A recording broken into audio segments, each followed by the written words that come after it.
तो आज आप लोग का इवनिंग बैच का पहला डेमो क्लास है ना। मैं बढ़िया हूँ दिलदार अली। आप लोग बताएं, आप लोग सब बढ़िया हैं? तो कैसी चल रही है आप लोगों की पढ़ाई? फर्स्ट डे आज आप लोगों का तो ना, आज तो आपका पहला दिन है। यस, गुड आफ्टरनून आप सभी को। Good afternoon Karuna, Mahakal.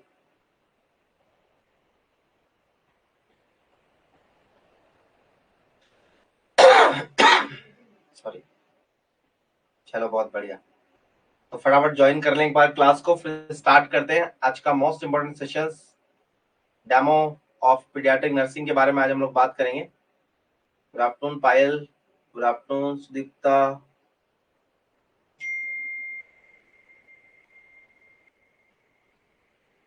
Good afternoon to all dear, good afternoon.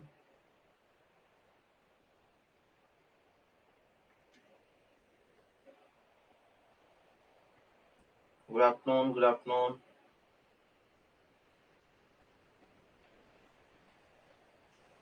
सारे बच्चे आ गए तो स्टार्ट करें डियर। यस, सब लोग रेडी हैं? Good afternoon to all dear, आप सभी को। Good afternoon Tannu. मेरी वॉइस क्लियर है? वॉइस क्लियर है ना? आवाज का तो कोई इश्यू नहीं है आप लोगों के लिए? आवाज का तो कोई इश्यू नहीं है?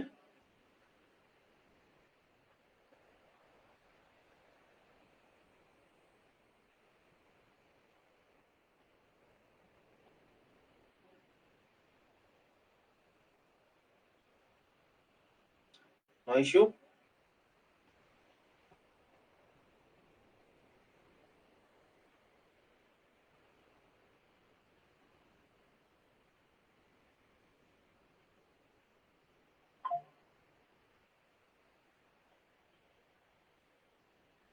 चलेगा डियर, तो स्टार्ट करते हैं आज का पहला इंपॉर्टेंट सेशंस और पहला इंपॉर्टेंट डेमो।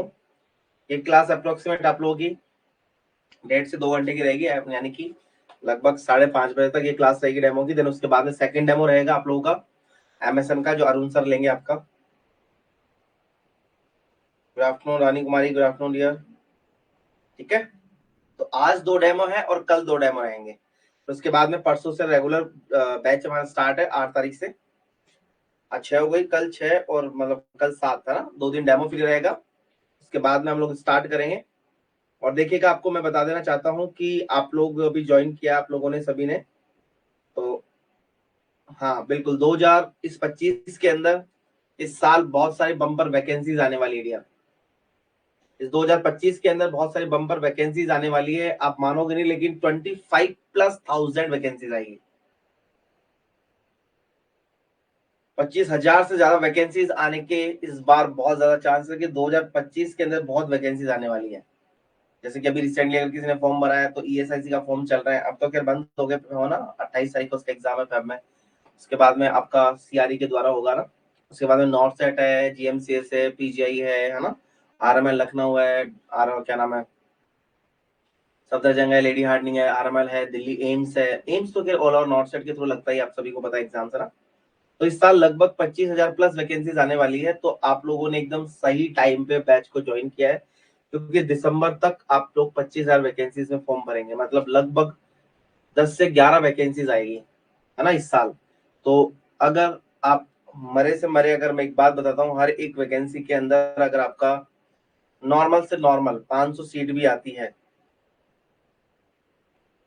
ठीक है, ठीक है, वैसे 500 का वैसे नॉर्मली वैकेंसी आएगी लगभग, क्योंकि सब एक साथ एग्जाम लेंगे ना, तो लगभग 2-2.5 हजार वैकेंसीज आएगी। तो लगभग अगर हम 2-2.5 हजार के हिसाब से मिलते हैं तो लगभग वही 25,000 के समथिंग वैकेंसीज पहुंचती है ना। तो इस साल 2025 आप लोगों के लिए बहुत ही गोल्डन पीरियड है, या मैं बोल सकता हूँ एक तरीके से गोल्डन ईयर है आप लोगों के लिए। एक सुनहरा अवसर आप सभी के लिए।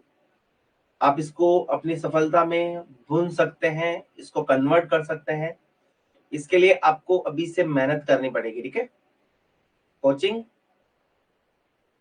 से ही सिलेक्शन होता है, ये फैक्ट बात है ना। सेल्फ स्टडी करके अगर सिलेक्शन होता तो शायद कोचिंगों की जरूरत ही नहीं पड़ती है ना। तो कोचिंग में आने से सिलेक्शन होता है। रीजन इसका यही है कि कोचिंग में आपको कंटेंट वो दिया जाता है जो एग्जाम्स के पॉइंट ऑफ व्यू से बहुत ही ज्यादा इंपॉर्टेंट है। इसलिए मैं आपको बोल रहा हूं कि आपने एकदम सही टाइम पे आप डेमो लीजिएगा। जरूरी नहीं है कि आप ज्वाइन करें ही, है ना, आप डेमो लीजिएगा ना।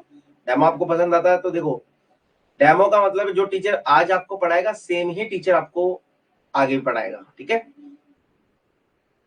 आपको ये देखना है कि हमें जो टीचर पढ़ा रहा है वो हमारे समझ में आ रहा है कि नहीं आ रहा है, पहला पॉइंट। दूसरा पॉइंट कि क्या इंपॉर्टेंट क्वेश्चन यहाँ से आए हुए हैं, ये सब कुछ हम डिस्कशन करेंगे, है ना। तो स्टार्ट करते हैं आज का first important demo, first demo class का पहला ही डेमो आप लोगों के लिए। तो शुरुआत कर देता हूं मैं। आज के हमारा जो टॉपिक रहने वाला पीडियाट्रिक नर्सिंग हम लोग पढ़ने वाले हैं। तो इस पीडियाट्रिक नर्सिंग के अंदर हम लोग पहला टॉपिक लेने वाला हूं डियर, मैं आप लोग के लिए डेमो के लिए इंपॉर्टेंट टॉपिक है। और टॉपिक का नाम है माय डियर RDS। बहुत ही इंपॉर्टेंट टॉपिक है, एग्जाम्स के पॉइंट ऑफ व्यू से बहुत ही इंपॉर्टेंट है। और इस टॉपिक को पढ़ने से पहले या मैं पढ़ाने से पहले आपको कुछ इंपॉर्टेंट क्वेश्चन वो पूछूंगा मैं।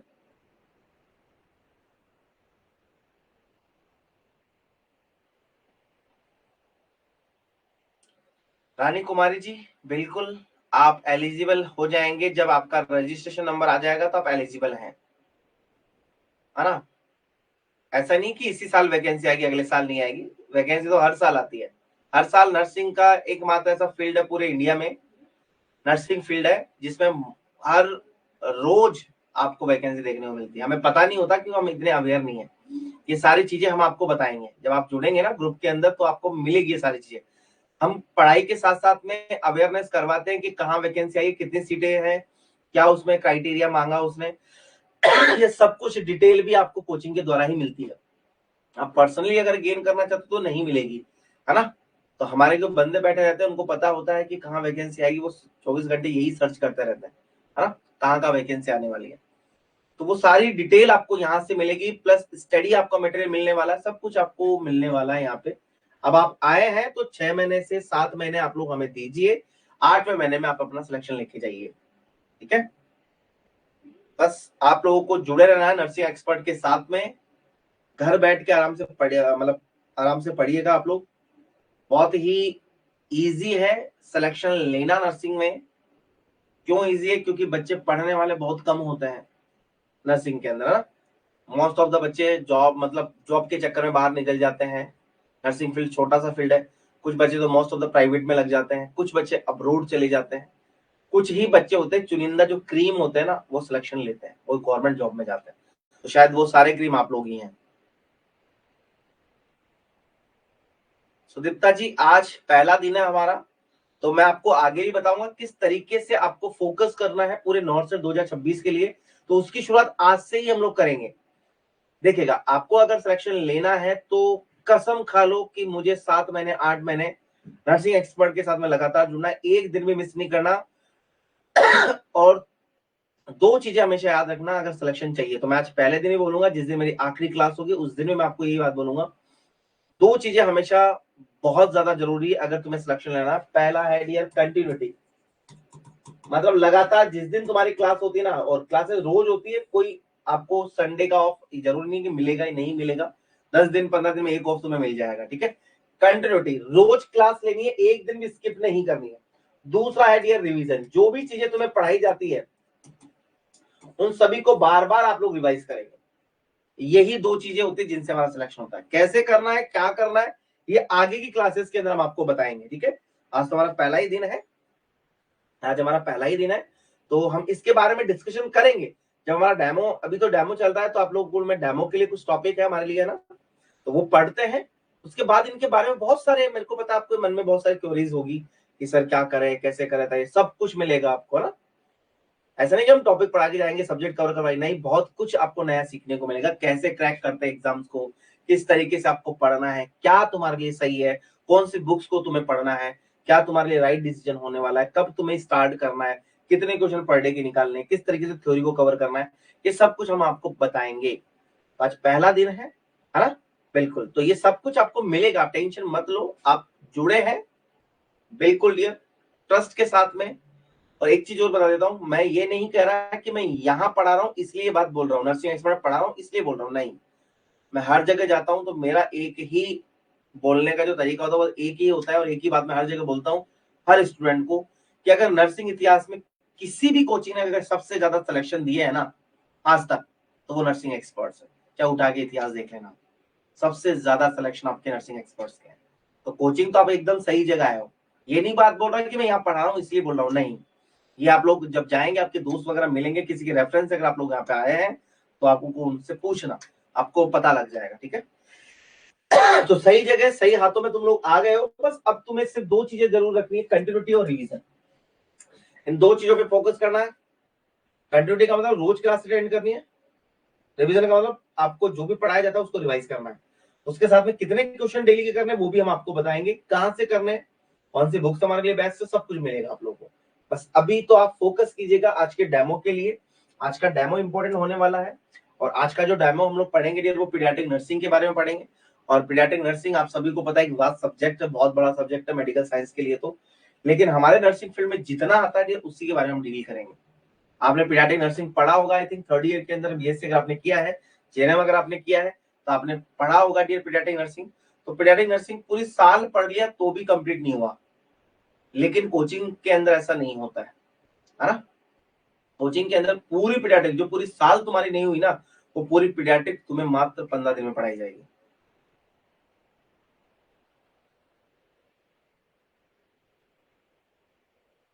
Thank you Rani Kumari, thank you. बिल्कुल, है ना, हाँ बिल्कुल। यूट्यूब पे उम्मीद श्री चलती है सुबह 7:30 बजे और रात को लक्ष्य श्री चलती है 9 बजे। ये दोनों नर्सिंग एक्सपर्ट यूट्यूब चैनल पे चलती हैं, ठीक है। हम कैसे सोल्व कराते हैं क्वेश्चन, अभी रानी जी ने देखा, अभी आप लोग भी जाके देखना, आपको पता लग जाएगा। जिनको नहीं पता है उनके लिए मैं बताने वाला हूँ, ठीक है। चलिएगा, तो शुरुआत करते हैं। आज का इंपॉर्टेंट टॉपिक जो हम डील करने वाले हैं वो टॉपिक रहने वाला है डियर आरडीएस। आप सभी को बता देता हूँ dear, what is the RDS. तो आरडीएस का मतलब आप सभी को पता होता है रेस्पिरेटरी डिस्ट्रेस सिंड्रोम। देखिएगा डियर, अब हम लोग यहां से शुरुआत करेंगे।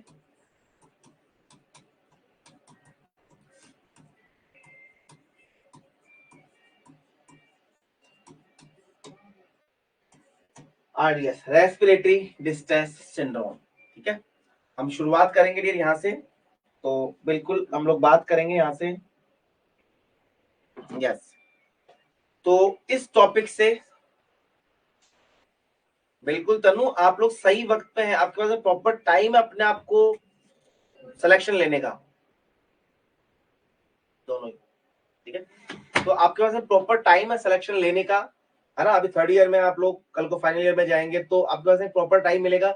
अब जैसे आपके आ रहे नंबर आएंगे आप फॉर्म भर लेंगे, देन उसके बाद में आपका सिलेक्शन हो जाएगा। क्यों? क्योंकि आप पिछले 1.5 साल से कोचिंग कर रहे हैं, हाँ। लेकिन जो बच्चे नए हैं, जैसे मान लो अगर आप, बहुत सारे बच्चे सोचते हैं कि पहले मैं कॉलेज क्लियर कर लेता हूँ फाइनल ईयर उसके बाद में, नहीं भैया ऐसी गलती कभी नहीं करना, है ना। बहुत सारे बच्चे करके बैठे वो पछता रहे हैं। आज के बच्चे थर्ड ईयर फाइनल ईयर से कोचिंग करना स्टार्ट कर देते हैं। आज के इतने इंटेलिजेंट बच्चे हो गए। पहले के बच्चे मतलब कॉलेज कंप्लीट होने के बाद में आर नंबर आने के बाद फिर जाके कोचिंग करना स्टार्ट करते हैं। लेकिन आज के बच्चे और मैं बात बता रहा हूँ, सेकंड ईयर के बच्चे पढ़ते हैं हमारे पास, तो सेकंड ईयर से ही स्टार्ट कर देते कोचिंग करना कि सर इसकी तो जरूरत बाद में पड़ेगी तो पहले ही कर लेना। तो 3 साल लगातार ये पढ़ लेंगे तो सारी कॉलेज तुम्हारी कवर हो जाएगी, है ना। तो आप एकदम सही जगह है, सही टाइम पे आपने कोचिंग किया, कोई दिक्कत नहीं। चलेगा डियर, तो सबसे पहले स्टार्ट करते, देखिएगा टॉपिक हमारा रहने वाला है आज का आरडीएस। तो मेरी जो तरीका है पढ़ाने का वो सिंपल सा है कि टॉपिक को बिना पढ़ाए हुए मैं पहले क्वेश्चन करूंगा, आप सभी को पार्टिसिपेट करना है, आप सभी को आंसर देने हैं, चाहे आए चाहे ना आए, चाहे गलत हो चाहे सही हो, कोई दिक्कत वाली बात नहीं। सभी बच्चों को कमेंट में आंसर बताना है, ये याद रखना है, ठीक है। चाहे आप देखो, हमें ही सब कुछ आता तो शायद कोचिंग करने की जरूरत नहीं पड़ती। हमें नहीं आता इसलिए कोचिंग कर रहे हैं भाई, आता तो कोचिंग करने की जरूरत पड़ती है, नहीं पड़ती हमें। हमें नहीं आता इसलिए हम लोग, कोई नहीं, आ जाएगा दिलदार, आ जाएगा, डोंट वरी, आ जाएगा ना। नहीं नहीं नहीं अंजलि, बिल्कुल नहीं, अभी तो टाइम है ना, बिल्कुल अभी टाइम है। मैं बोल रहा हूँ आज के बच्चे इतने इंटेलिजेंट होते हैं कि वो second year third year final से कोचिंग करना स्टार्ट कर देते हैं, है ना। तो ऐसा कोई दिक्कत वाली बात नहीं अंजलि जी, लेट कुछ भी नहीं हुआ है ना, बस ये है कि मैं जैसे जो बच्चे सेकंड ईयर थर्ड ईयर से कोचिंग करते हैं तो उनको फाइनल ईयर पास करते ही वो फॉर्म के लिए एलिजिबल हो जाते हैं, उनको कोचिंग करने की टेंशन नहीं होती है। अब हम कोचिंग कर रहे हैं तो हमें 8 महीने, वो जब तक आएंगे तब तक हम लग जाएंगे। ये जो second year third year final वाले बच्चे जब तक पास होके आएंगे तब तक तो हमारी गवर्नमेंट जॉब होगी। हाँ, तो बहुत सारी चीजें हैं, लेकिन एक तुरंत लग जाओ बहुत अच्छी बात है। अभी तो आप फ्रेश है, एकदम माइंड से एकदम क्लीन है, सब कुछ नया तुम्हारे लिए, तुम लोगों ने रिसेंटली सब कुछ नया पढ़ा है, सब कुछ माइंड में है। तुम्हें तो बस थोड़ा सा पुश करना है अपने आप को, और वो पुश आप खुद से नहीं होंगे, वो हमारे द्वारा किए जाओगे ना, ये फैक्ट बात है। और आपका सिलेक्शन हो जाएगा, डोंट वरी, बिल्कुल डोंट वरी, आ जाएगा सिलेक्शन, इसकी टेंशन करते ही मत लो, मस्त रहो, जुड़े हो नर्सिंग एक्सपर्ट के साथ में तो शॉर्ट सिलेक्शन है, ठीक है। चलेगा, तो शुरुआत करते हैं। आज का टॉपिक हमारा रहने वाला है, टॉपिक मैंने बता दिया है, आरडीएस। न्यूबॉर्न के अंदर एक ऐसी प्रॉब्लम है रेस्पिरेटरी सिस्टम की, जिसमें न्यूबॉर्न के लंग्स मैच्योर नहीं हो पाते हैं, उस वजह से बच्चे को सांस लेने में बहुत ज्यादा तकलीफ होती है। ऐसी कंडीशन को हम बोलते हैं आरडीएस, रेस्पिरेटरी डिस्ट्रेस सिंड्रोम। ये टॉपिक हम पढ़ेंगे, उससे पहले मैं कुछ क्वेश्चन पूछूंगा आप लोगों से, जो मेरा मैथड है पढ़ाने का। आपको ये चीज देखनी है कि हम कितने क्वेश्चंस के आंसर दे सकते हैं, देने सभी के, चाहे गलत हो, यहां गलत होगा बट एग्जाम हॉल में कभी गलत नहीं होगा तुम्हारा, ठीक है। तो यहां घबराने की आवश्यकता नहीं है, सभी बच्चों को आंसर पुट करना है। अभी तक मैंने टॉपिक को कुछ भी स्टार्ट नहीं किया है, मेरा पहला ही क्वेश्चन आप लोगों से है, बाकायदा लिखूंगा आप लोगों के लिए, ऑप्शंस भी दूंगा, आप सभी को देखना है कि क्या राइट आंसर होगा। चलेगा डियर, तो शुरुआत करते हैं आज के फर्स्ट डेमो की एक अच्छे से क्वेश्चन के साथ में है। पहला ही क्वेश्चन आपकी स्क्रीन के ऊपर, बहुत ही अच्छा क्वेश्चन है, पढ़िएगा और आराम से आंसर दीजिएगा। क्वेश्चन क्या है, सिंपल सा है।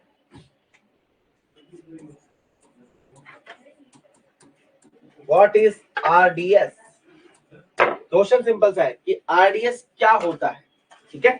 ये सिंपल सा क्वेश्चन है। अब मैं आपको ऑप्शन दे रहा हूं,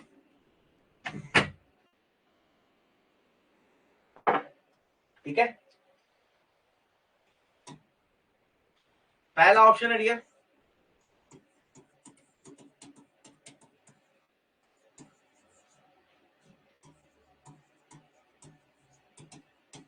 deficiency of lung surfactant.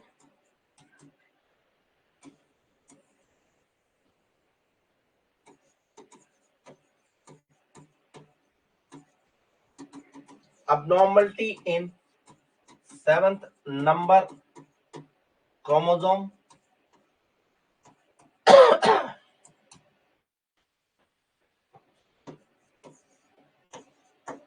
upper airway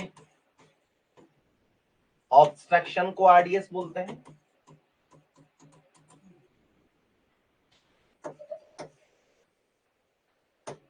fourth है मैच्योर न्यूबॉर्न लंग्स को आरडीएस बोलते हैं।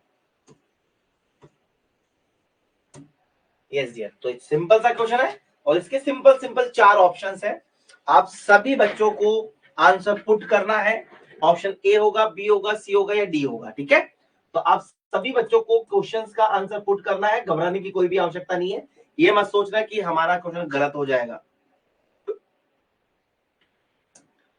बिल्कुल ठीक है। तो आप हंसते मुस्कुराते आंसर दीजिएगा, कोई इश्यू वाली बात नहीं है। भावना, तोमर, अंजलि, जोशी, सुदीप्ता, माना, इन सभी बच्चों ने दिया है ऑप्शन ए। अंजलि जोशी से बिल्कुल ऑप्शन ए। दिव्या भारती ने भी ऑप्शन ए दिया है। स्मिता सिंह ने सी ऑप्शन दिया है। पायल चौहान ने भी थर्ड ऑप्शन दिया है।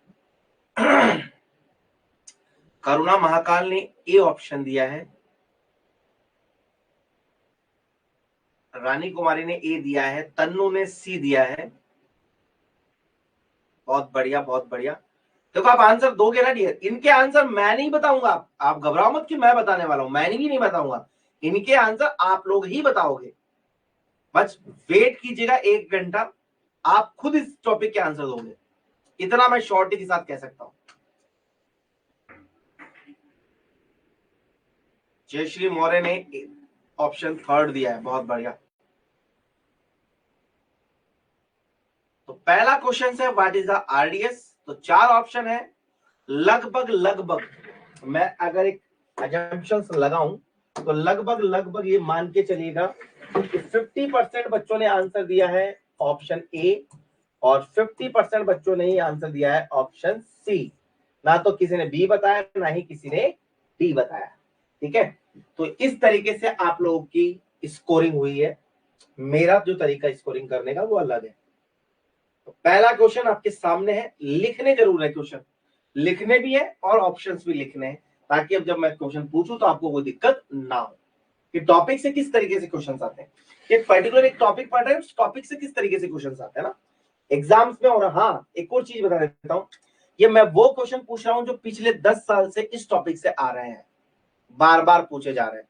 ये वो क्वेश्चन मैं आपको पूछने वाला हूँ। ठीक है, चलेगा। तो अब नेक्स्ट टॉपिक के बाद में बात करते हैं सेकंड क्वेश्चन की। पहला क्वेश्चन आपके सामने था, आप सभी ने आंसर दिया है। क्या दिया है मुझे भी नहीं पता, और आपने दिया है वो आप लोगों को पता है। चलेगा डियर, नेक्स्ट क्वेश्चन है question number second.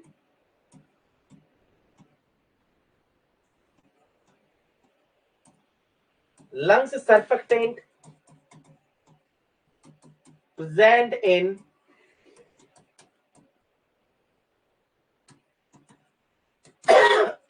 amniotic fluid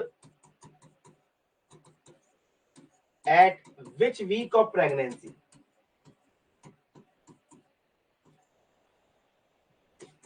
याद रखना, सिंपल सा क्वेश्चन है कि लंग सर्फेक्टेंट याद है ना, क्वेश्चन सिंपल सा है कि लंग सर्फेक्टेंट एमनियोटिक फ्लूइड में कौन से वीक ऑफ प्रेगनेंसी के ऊपर प्रेजेंट होते हैं। ऑप्शन 4 है। पहला है 20 वीक्स के ऊपर प्रेजेंट होते हैं, दूसरा है 24 वीक्स पे होते हैं, तीसरा है 28 वीक्स पे होते हैं, चौथा ऑप्शन है 35 वीक पे होते हैं।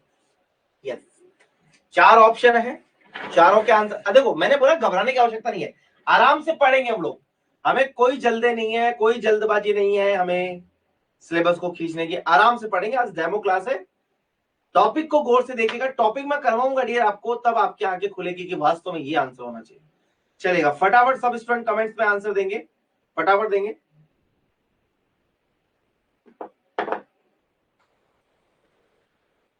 सुदीप्ता ने ऑप्शन डी दिया है, क्या बात है सुदीप्ता, बहुत बढ़िया।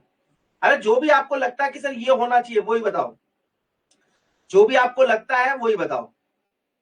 सुदीप्ता ने 35 वीक दिया है, रानी कुमारी ने 28 वीक दिया है, और आगे अरे 2 ही बच्चे हैं क्या, पढ़ने वाले बच्चे तो बहुत सारे हैं। अरे आपको क्या लगता है कि सर मेरे अकॉर्डिंग ये ऑप्शन होना चाहिए। दिव्या भारती ने 20 दिया है, भावना ने 28 दिया है, ऑप्शन सी दिया है अंजलि जोशी ने, पायल चौहान ने ऑप्शन सी दिया है, दिलदार अली ने ऑप्शन बी दिया है।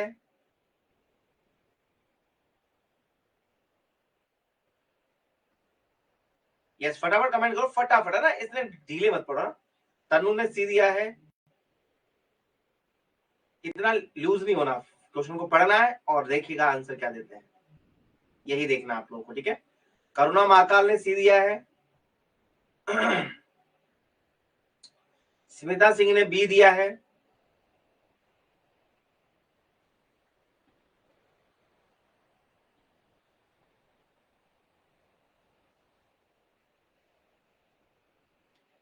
यस आगे।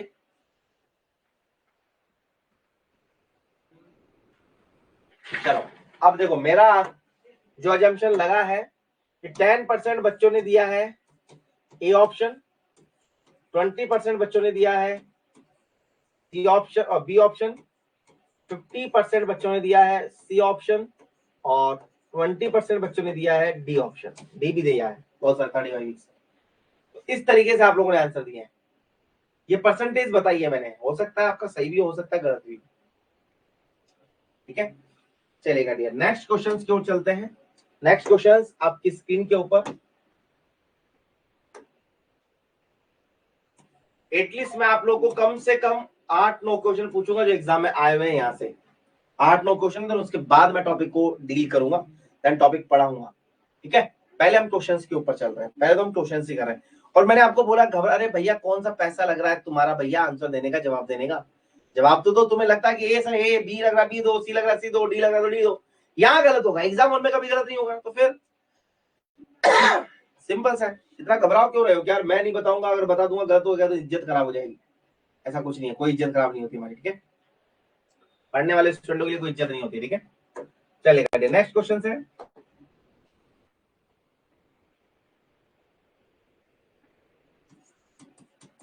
It which week of pregnancy?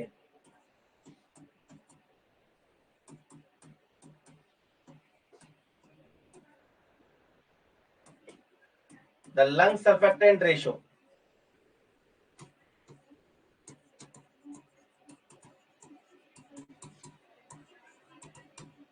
is 2:1। कौन से वीक ऑफ प्रेगनेंसी के अंदर लंग सर्फेक्टेंट का रेशियो 2:1 होता है? ठीक है, लंग्स सर्फेक्टेंट का रेशियो 2:1 होता है। 1:1 है ना, 1:2 है। क्या है? 2:1 है। क्वेश्चंस को देख लिया आप लोगों ने, आंसर देना है 28 वीक के ऊपर, 32 वीक्स के ऊपर, 34 वीक्स के ऊपर, 36 वीक के ऊपर। यस, लंग सर्फेक्टेंट का रेशियो 2:1 कौन से वीक ऑफ प्रेगनेंसी में होता है बताइए? 4 ऑप्शन है तुम्हारे पास में, और ये वो क्वेश्चन डील कर रहा हूं डियर जो ऑलरेडी एग्जाम में आ चुके हैं। लगभग 8-9 क्वेश्चन है इस टॉपिक से बार बार आते हैं। सुयुक्ता ने बताया ऑप्शन डी। क्या बात है सुयुक्ता, बहुत बढ़िया। अरे दोस्त शर्मा क्यों रहे हो? मेरे को ये नहीं समझ में आ रहा, तुम्हारा टाइप नहीं हो रहा क्या? उंगलियों में पैरालाइज हो रहा है क्या? अंजलि जोशी ने दिया है सी, सुदीप्ता ने डी दिया है, अंजलि ने 34 वीक सी दिया है, दिव्या भारती ने 36 वीक दिया है, डी ऑप्शन दिया है, पायल चौहान ने 34 वीक दिया है, तन्नू ने डी दिया है, दिलदार ने 36 वीक दिया है, भावना तोमर ने 28 वीक दिया है, जयश्री मोरे ने सेकंड दिया है, स्मिता सिंह ने सी दिया है, करुणा महाकाल ने डी दिया है, रानी कुमारी ने 32 वीक दिया है। चलो देखिएगा डियर, इसमें से जो आया है ना निकल के, वो ए क्या है कि 10% बच्चों ने तो दिया है ए ऑप्शन, 30% ने दिया है बी, 30% नहीं दिया है सी, और 30% नहीं दिया है डी। मतलब 10% बच्चों ने 28 वीक दिया है, बाकी 30% दिया है option B, C and D. इस तरीके से आंसर दिया आप लोगों ने। ये क्वेश्चन पूछ रहा हूं मैं आप लोगों से, इंपॉर्टेंट है। ये क्वेश्चन आए हुए हैं और ऐसे ही क्वेश्चन आए हुए हैं, और नॉर्थ सेट में स्पेशली इनको हीरे जवाहरात लगे हुए नहीं आते हैं, ऐसे ही क्वेश्चन आते हैं एग्जाम्स के अंदर। कॉम्पिटिटिव एग्जाम में ऐसे ही क्वेश्चन आते हैं डियर। ये आप सोचो कि इनमें हीरे जवाहरात लगे हुए आएंगे, नहीं, नहीं आते हैं, ऐसे क्वेश्चन आते हैं। ठीक है, चलेगा डियर। नेक्स्ट क्वेश्चन की ओर चलते हैं। नेक्स्ट क्वेश्चन आपकी स्क्रीन के ऊपर,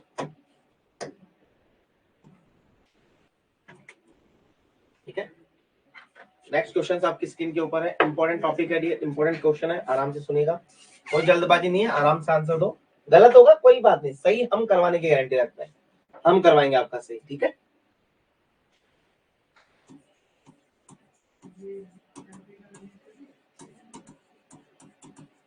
lung surfactant secrete from, lung surfactant कहां से सिक्रीट होते हैं माय डियर? फर्स्ट ऑप्शन है type 1 alveolar cell, type second alveolar cell, type third alveolar cells, and type 4 alveolar cells। आप सभी को पता है alveolar cells का मतलब लंग्स की सेल्स, alveoli मतलब लंग्स, ठीक है? तो बताइए लंग सर्फेक्टेंट कहां से सिक्रीट होते हैं माय डियर?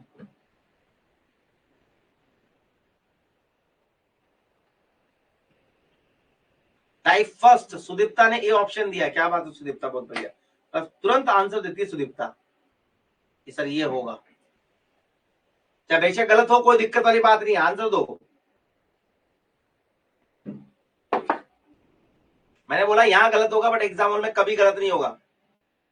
अंजलि जोशी ने भी ए दिया है, पायल चौहान ने सेकंड ऑप्शन दिया है, तन्नू ने ए दिया है, करुणा ने ए दिया है, भावना ने ए दिया है,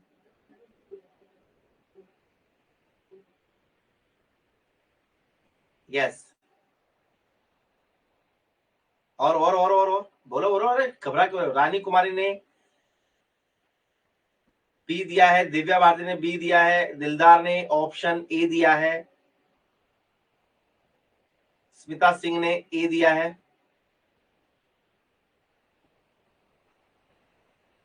चलिए करिए, मैं बता देता हूं आप लोगों का रेशियो किस तरीके से निकल रहा है। 80% बच्चों ने आंसर दिया है ए और 20% बच्चों ने आंसर दिया है बी, ना किसी ने सी दिया है ना ही किसी ने डी दिया है। इस तरीके से आंसर दिया है ना, इसी तरीके से आपका आंसर। ओके चलिए करिए, नेक्स्ट क्वेश्चन है।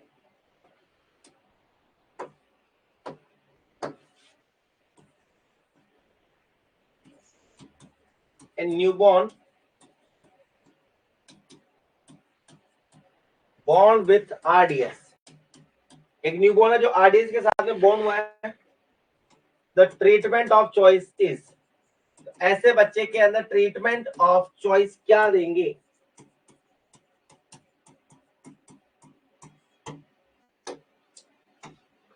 ऑप्शन ए, सुन लो भैया, betamethasone,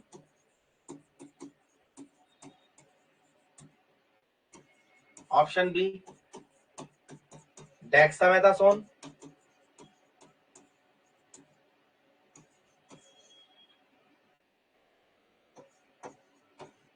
option third क्यूरोसर्फ,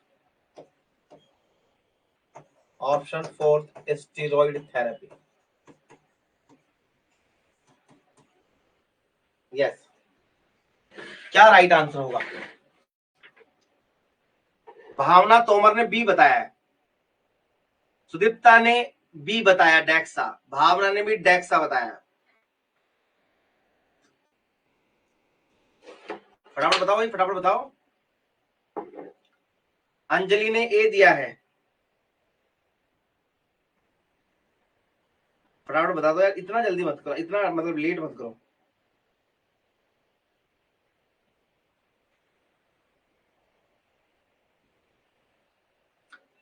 DEXA दिया है पायल ने, रानी कुमारी ने ए ऑप्शन दिया है, तनु ने बी दिया है और करुणा महाकाल ने ए दिया है।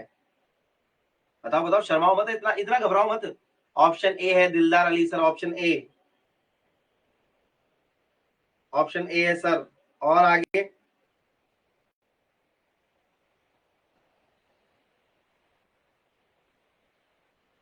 रानी कुमारी ने ए रानी कुमारी ने ए दिया है। और बताओ भाई, ऐसे घबरा क्यों रहे हो? अरे मैंने क्या बोला, तुम्हारा गलत यहाँ होगा, एग्जाम हॉल में कभी नहीं होगा। इतनी क्यों टेंशन ले रहे हो तुम लोग? मेरे को ये नहीं समझ में आ रहा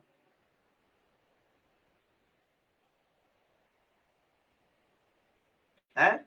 सीता सिंह ने बी दिया है, बिल्कुल डियर। देखो डियर, अगर मैं बात करूं ना तो यहाँ पे 50% बच्चों ने आंसर दिया है ऑप्शन ए और 50% बच्चों ने ऑप्शन दिया है बी, ना किसी ने सी दिया है ना ही किसी ने डी दिया है। Yes, okay okay dear. कितने क्वेश्चन हो गए टोटल? अभी 2-3 क्वेश्चन हो रहे हैं। कितने क्वेश्चन हो गए ये टोटल? आई थिंक 5-6 क्वेश्चन हो गए शायद, है ना? 1 2 3 4 5, यस 5 क्वेश्चन हो गया ना। चलेगा dear, next question. Next question है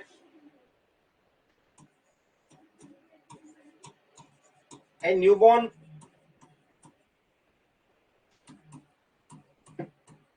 born with RDS and the nurse assess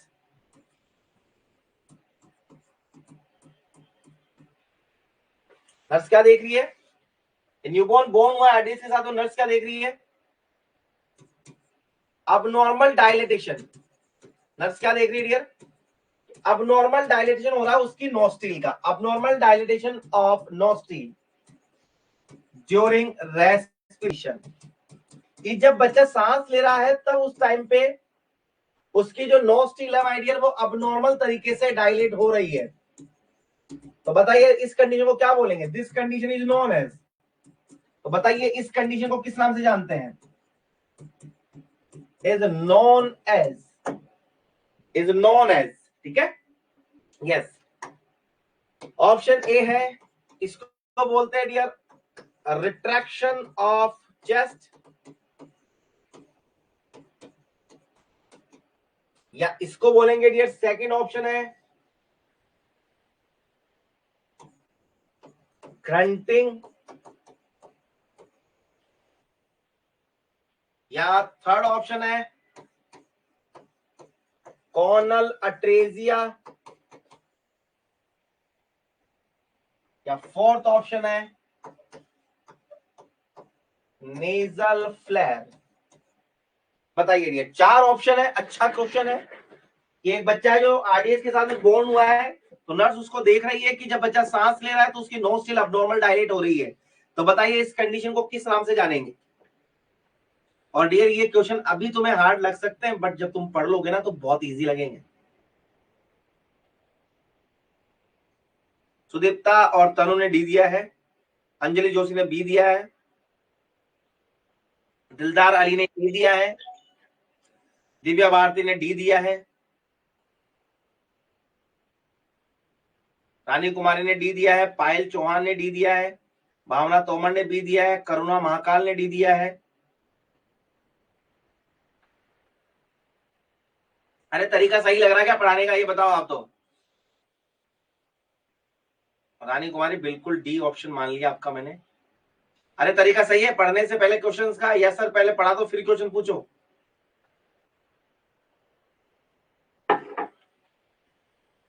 कुछ जानने की इच्छा हो रही कि हाँ यार कुछ तो नया मिलने वाला है। स्मिता सिंह ने ए दिया है। अरे तन्नू तन्नू बताऊंगा, वेट करो वेट करो, मैं नहीं बताऊंगा, आप लोग खुद ही बताएंगे, आप लोग खुद ही बताएंगे। अभी तो मैंने टॉपिक स्टार्ट ही कहा किया, मैंने अभी तो क्वेश्चन पूछना स्टार्ट किया भाई। तन्नू इतनी टेंशन मत लो आप, सारे आंसर मिलेंगे, सबके आंसर मिलेंगे। जितने भी मैं क्वेश्चन पूछूंगा सबके आंसर मिलेंगे आपको। मैंने टॉपिक पढ़ा है क्या? अभी नहीं पढ़ा है ना, बिना पढ़े मैं क्वेश्चन पूछ रहा हूं आप लोगों से, और बिना पढ़े आप लोग आंसर दे रहे हो। सबसे बड़ी बात तो ये देखो कि बिना पढ़े आप आंसर दे रहे हो सकता है कि कुछ बच्चों के सही आंसर हो, कुछ बच्चों के गलत आंसर हो।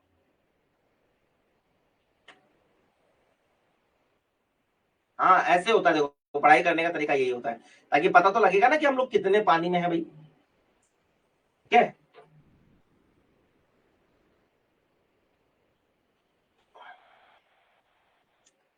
ठीक है चलेगा। तो मैं अगर इस क्वेश्चन का एक नॉर्मली अंदाज लगाता हूं तो लगभग 60% बच्चों ने ऑप्शन दिया है आपका डी, लगभग, है ना? हाँ जी, लगभग 10% बच्चों ने आंसर दिया है डियर आपका ए, 20% बच्चों ने आंसर दिया है सी, और 10% ही बच्चों ने आंसर दिया आपका ऑप्शन बी। इस तरीके से आंसर है। 60% बच्चों ने दिया ऑप्शन डी, नेजल फ्लेयरिंग बता रहे हैं बच्चे। ओके कोई नहीं, क्या होगा आंसर पता लग जाएगा। तन्नू इतनी घबराए मत आप, मतलब इतना हेडेक नहीं लेना है, मस्त रहो आराम से, सबके आंसर मिलेंगे आपको। चलेगा डियर, नेक्स्ट क्वेश्चन है आप लोगों के लिए।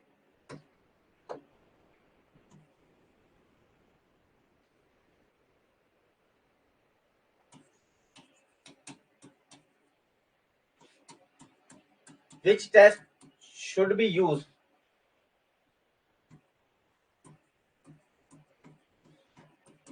to assess severity of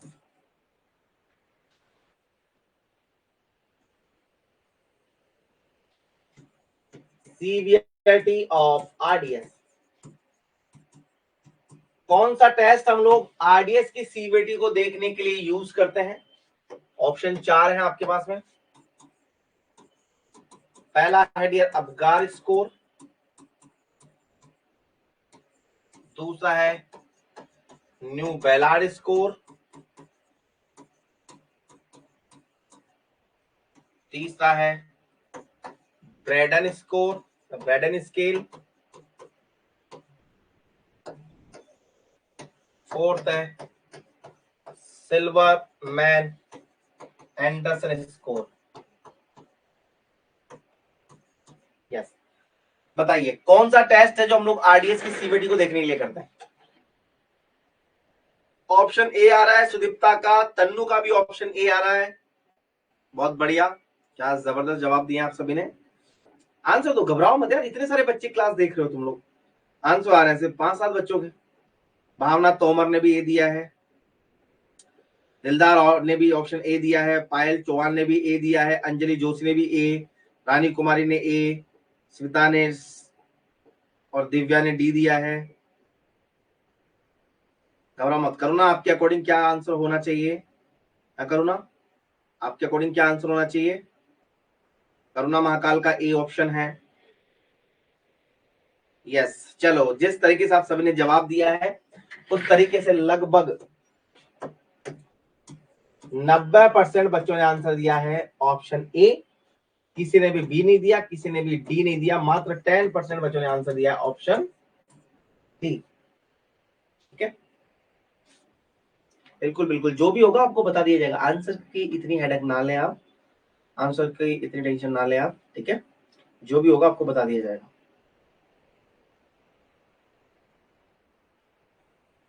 clear?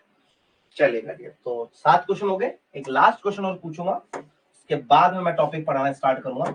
Last topic है, लास्ट टॉपिक है, लास्ट क्वेश्चन है आज की क्लास का, देन उसके बाद मैं टॉपिक आपको डील करूंगा। ठीक है, okay.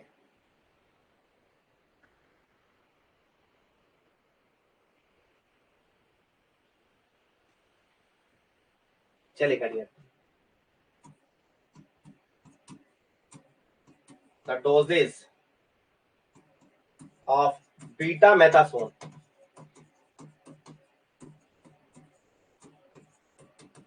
give to mother during pregnancy to prevent RDS.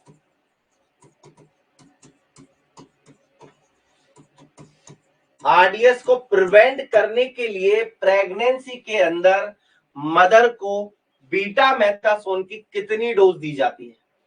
Option A 6 mg OD into 4 dose, 12 mg OD into 4 dose, 6 mg BD into 2 dose,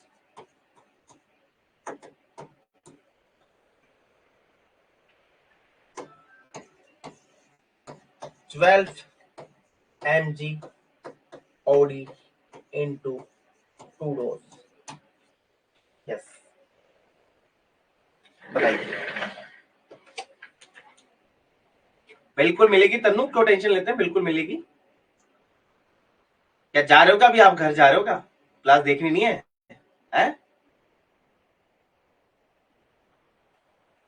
Sudipta ने दिया है ऑप्शन, कौन सा दिया है सुदीप्ता? ऑप्शन दो, इसमें ऑप्शन दो।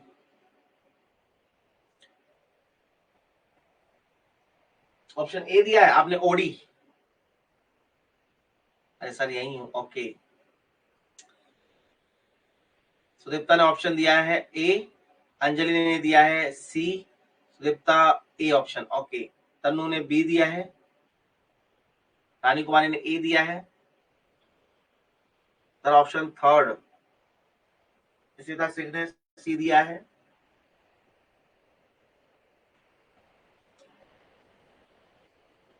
भावना तोमर ने ए दिया है,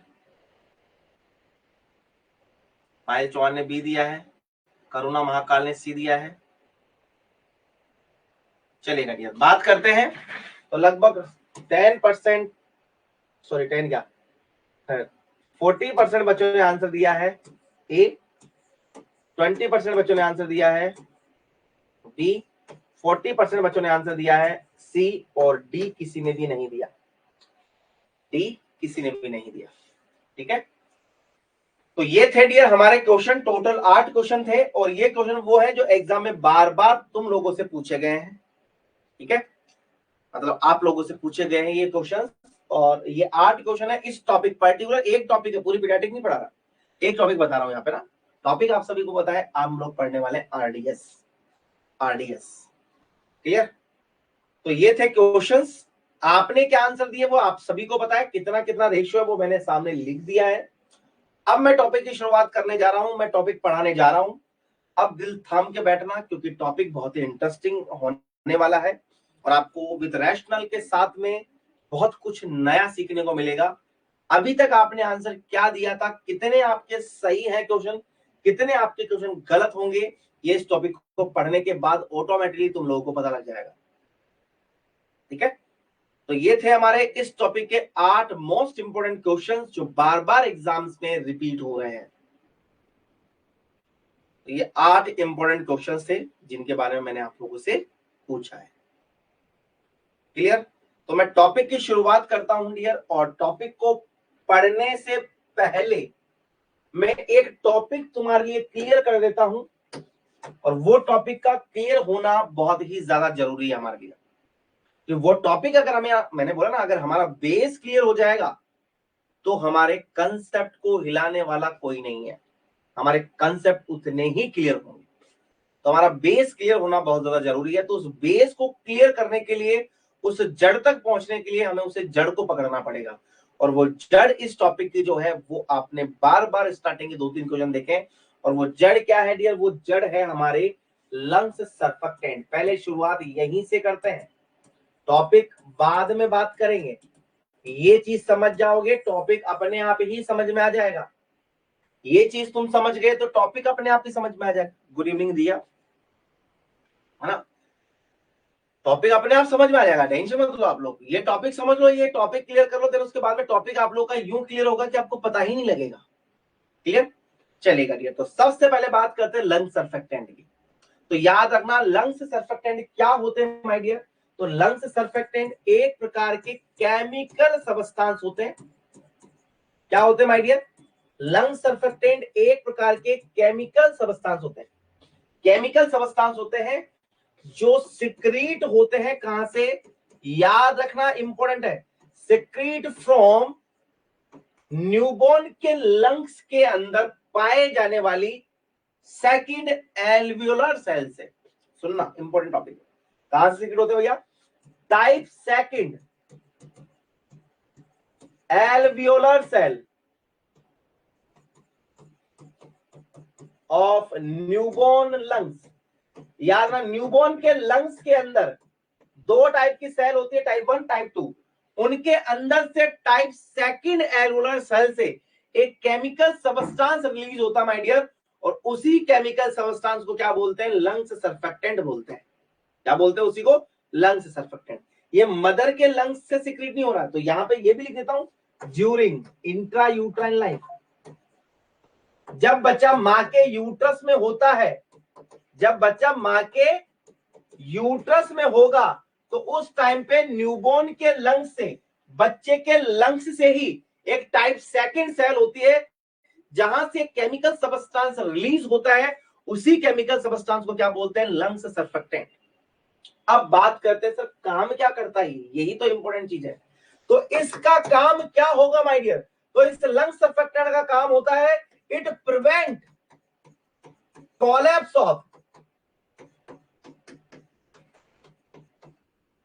न्यूबॉर्न लंग्स।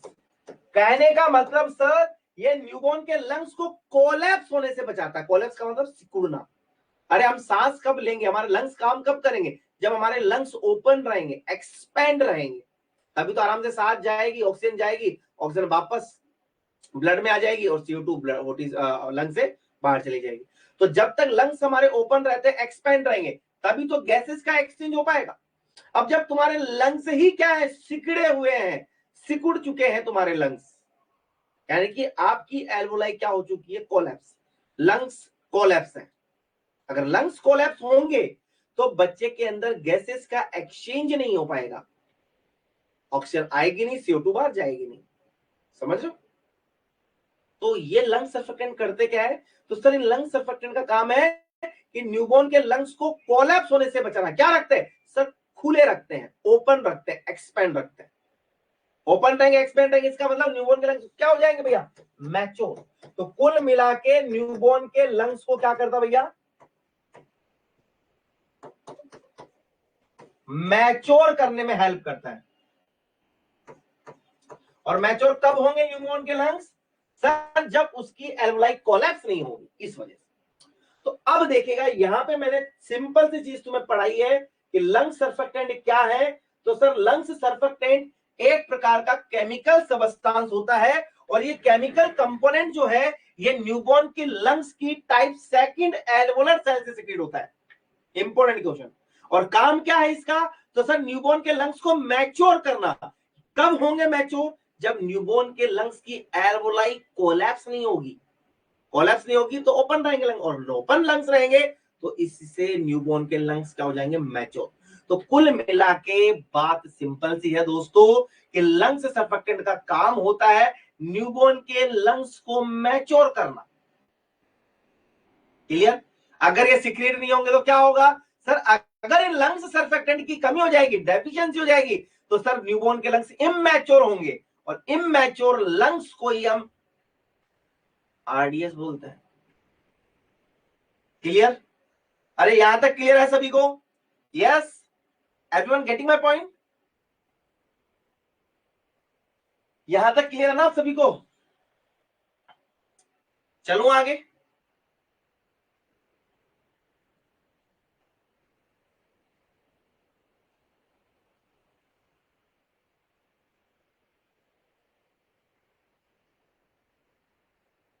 क्लियर, समझ में आ गया। ओके, अब हम बात करते हैं इंपॉर्टेंट, हाँ करुणा महाकाल समझ में आया, सभी स्टूडेंट बताएंगे समझ में आ गया, क्लियर हो गया,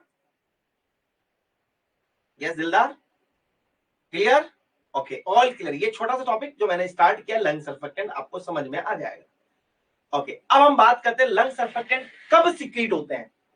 सिक्रीशन तो समझ में आ गया कि टाइप सेकंड से सिक्रीट होते हैं, लेकिन कब स्टार्ट होता है डियर, पूरी प्रेगनेंसी 40 वीक की होती है, तो कौन से वीक ऑफ प्रेगनेंसी पे ये टाइप सेकंड एल्वुलर सेल से सिक्रीट होना स्टार्ट होता है। तो ये भी इंपॉर्टेंट पॉइंट है, बिल्कुल है इंपॉर्टेंट पॉइंट। हम बात करें डियर कि लंग्स सर्फेक्टेंट जो है, कि सर ये लंग्स सर्फेक्टेंट है, इनका सिक्रीशन कब होता है। तो सुनो भैया इंपॉर्टेंट चीज है, सिक्रीशन इनका स्टार्ट कब होगा, तो न्यूबॉर्न के टाइप सेकंड सेल से सिक्रीट होना तो स्टार्ट होंगे कब, जब प्रेगनेंसी कितने वीक की होगी माय डियर, 20 वीक की। जब प्रेगनेंसी 20 वीक की हो जाती है तब न्यूबॉर्न के लंग्स से ये केमिकल सिक्रीशन, केमिकल सबस्टांस जिन्हें लंग सर्फेक्टेंट तुम लोगों ने बोला है, ये सिक्रीट होना स्टार्ट हो जाते हैं, स्टार्ट होंगे 20 वीक पे। तो सर ये एमनियोटिक फ्लूइड में भी आते हैं क्या, यस आते हैं। एमनियोटिक फ्लूइड में कब आएंगे, तो भैया एमनियोटिक फ्लूइड के अंदर कब आते हैं, ये भी क्वेश्चन बनता है। तो भैया सिक्रीशन स्टार्ट तो होगा 20 वीक पे, लेकिन सर एमनियोटिक फ्लूइड में कब आएंगे, तो एमनियोटिक फ्लूइड में आते हैं डियर जब प्रेगनेंसी तुम्हारी 28 वीक की होती है। सर फिर इसका मतलब कम, समझ में तो आ गया भाई, सिक्रीशन स्टार्ट हो गया 20 वीक के ऊपर, एमनियोटिक फ्लूइड में आगे 28 वीक पे। तो सर ये एंड भी तो होते हैं, कब सिक्रीशन इनका एंड हो जाता है, मतलब स्टार्ट तो होगा 20 वीक पे, और लंग सर्फेक्टेंट सिक्रीशन एंड कब होगा, तो एंड होता है माय डियर या कंप्लीट सिक्रीशन, एंड बोल दो या कंप्लीट सिक्रीशन बोलो, बात एक ही है, अरे बात एक ही ना, एंड बोलो या कंप्लीट सिक्रीशन। तो एंड होता है माय डियर जब प्रेगनेंसी 35 वीक की हो जाएगी, तो पूरे के पूरे lung surfactant type second alveolar cell से सिक्रीट होना बंद हो जाएंगे। तो कंप्लीट सिक्रीशन तो होता है 35 वीक पे, स्टार्ट होता है 20 वीक पे, एमनियोटिक फ्लूइड में कब आता है, 28 वीक पे। तीनों के तीनों क्वेश्चन इंपॉर्टेंट है एग्जाम्स के पॉइंट ऑफ व्यू से। क्लियर। तो स्टार्ट कब हुआ सिक्रीशन, आप जनरली बोलते हैं ना, जैसे आप महाकुंभ जाना है, एक एक छोटा सा एग्जांपल बता रहा हूं कि महाकुंभ जाना है, ठीक है। अब महाकुंभ स्टार्ट कब हुआ? तो महाकुंभ स्टार्ट हुआ सर, देखना मेरी बात सुनना, इंपॉर्टेंट चीज बताऊं सर। महाकुंभ कब स्टार्ट हुआ? तो महाकुंभ स्टार्ट हुआ भैया 14 जनवरी को। सर एंड कब होगा? सर एंड होगा ये 26 फरवरी को।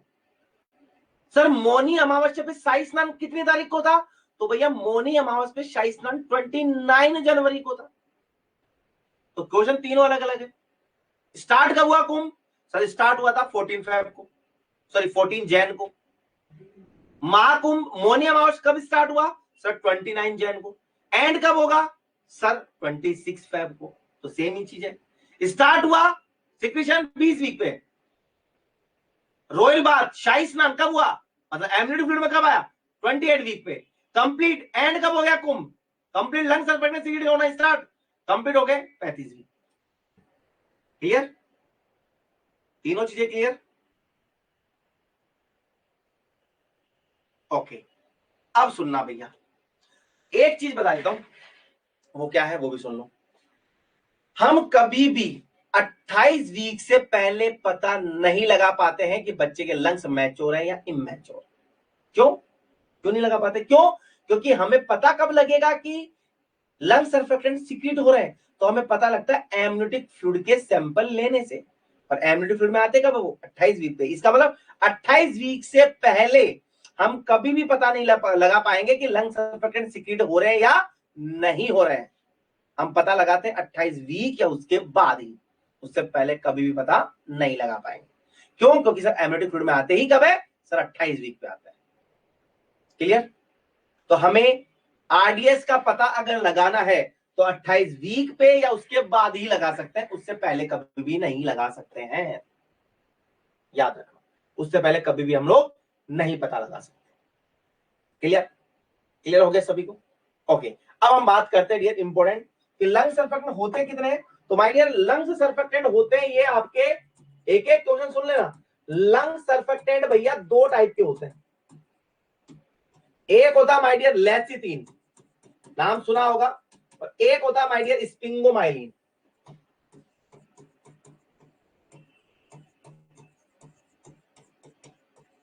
एक होता है डियर लेसिथिन और एक क्या होता है माय डियर स्पिंगोमाइलिन। लेसिथिन और स्पिंगोमाइलिन, देखो ये दोनों के दोनों लंग सर्फेक्टेंट ही होते हैं, ठीक है। केमिकल सबस्टांस होते हैं, नाम है दो, लेसिथिन और स्पिंगोमाइलिन। इन दोनों में से मोस्ट पावरफुल कौन है, मोस्ट स्ट्रॉन्ग कौन सा है? तो सर मोस्ट स्ट्रॉन्ग है आपका लेसिथिन। और वीक कौन सा है? तो वीक है भैया आपका स्पिंगोमाइलिन। इसका मतलब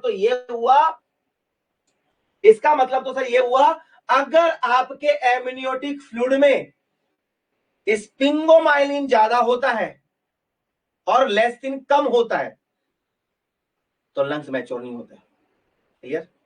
और अगर एमनियोटिक फ्लूइड में लेसिथिन ज्यादा है और स्पिंगोमाइलिन कम है तो इसका मतलब लंग्स मैच्योर हो गए। तो लंग्स की मैच्योरिटी को डिनोट करने वाला जो सर्फेक्टेंट है वो कौन सी है? लेसिथिन। यही करता है लंग्स को मैच्योर।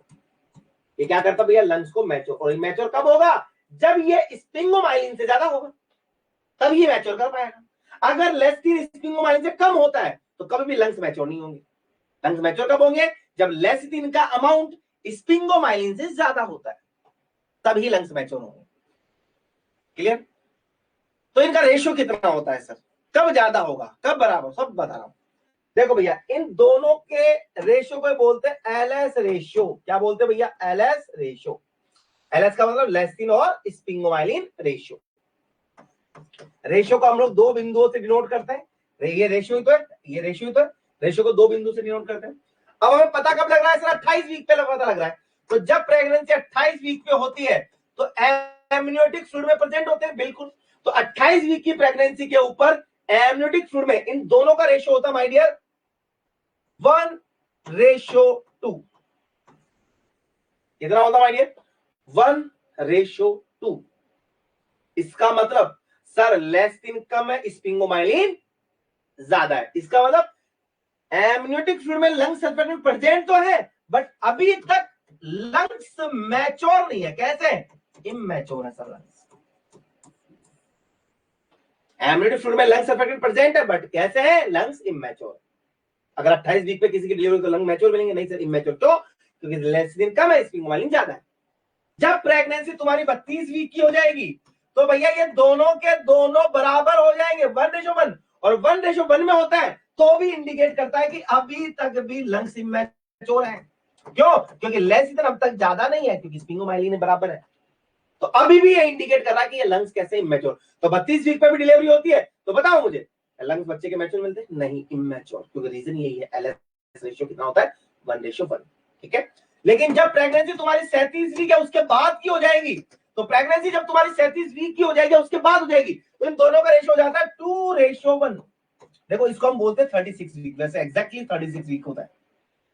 ठीक है, क्योंकि 36 वीक के ऊपर याद रखना डिलीवरी होती है वो प्रीटर्म है, एंड 36 वीक एक दिन होगा तो वो 37वीं वीक में आ गया, वो 37वीं वीक में आ जाएगा। ठीक है, तो 36 वीक के ऊपर दोनों का रेशियो था 2:1। इसका मतलब लेस दिन ज्यादा, स्पिंगोमाइलिन कम, इसका मतलब क्या है? मैच्योर है भैया लंग। तो जिन बच्चों की डिलीवरी 37 वीक या 36 वीक के बाद होती है, 36 वीक के बाद हो जाती है, तो उनके अंदर लंग्स मैच्योर होते हैं। और 36 वीक के बाद डिलीवरी होती है, मतलब 37वीं वीक में अगर डिलीवरी हो रही है तो 37 वीक के बाद या 36 वीक के बाद अगर डिलीवरी होती है तो बच्चे सारे के सारे मैच्योर है। 37 वीक से पहले डिलीवरी होती है, एक एग्जांपल देता हूं आपको समझ में आ जाएगा। मान के चलो 36 वीक पे डिलीवरी हुई है, 36 वीक में क्या हो गया भैया? डिलीवरी, तो ये बच्चा प्रीटर्म है, ये बच्चा क्या भैया? प्रीटर्म।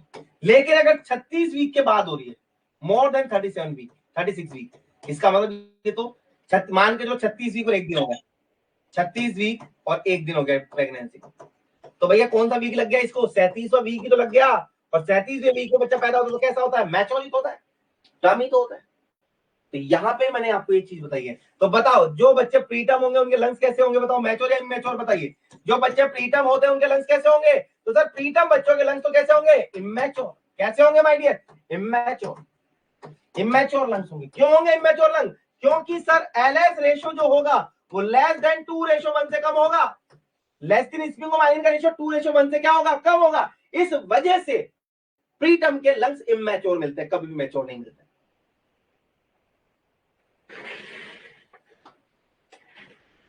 हाँ जी बिल्कुल चलते रहे अंजलि पाल जी, बिल्कुल चलती है, बिल्कुल चलती है डियर, बिल्कुल चलती है यूट्यूब की क्लासों में। क्लियर? अरे क्लियर हो गया क्या? बताओ भाई,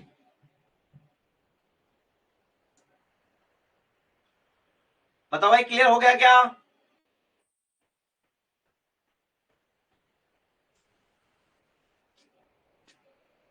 सिंपल सा है यार। एमडी फ्लूइड में आते कब है? 28 वीक पे, तो इसका मतलब रेशियो कितना होगा? 1:2। 32 वीक पे दोनों बराबर हो जाते हैं, और 36 वीक है उसके बाद रेशियो 2:1 हो जाता है। इसलिए तो 36 वीक या 37 वीक के बाद डिलीवरी होती है, 37वें वीक पे डिलीवरी होती है, तो वो बच्चे सारे टर्म होते हैं और टर्म वाले बच्चों के लंग्स मैच्योर मिलते हैं। क्लियर है आप सभी को? एक बार सभी स्टूडेंट बताएंगे मुझे फटाफट, क्लियर है क्या?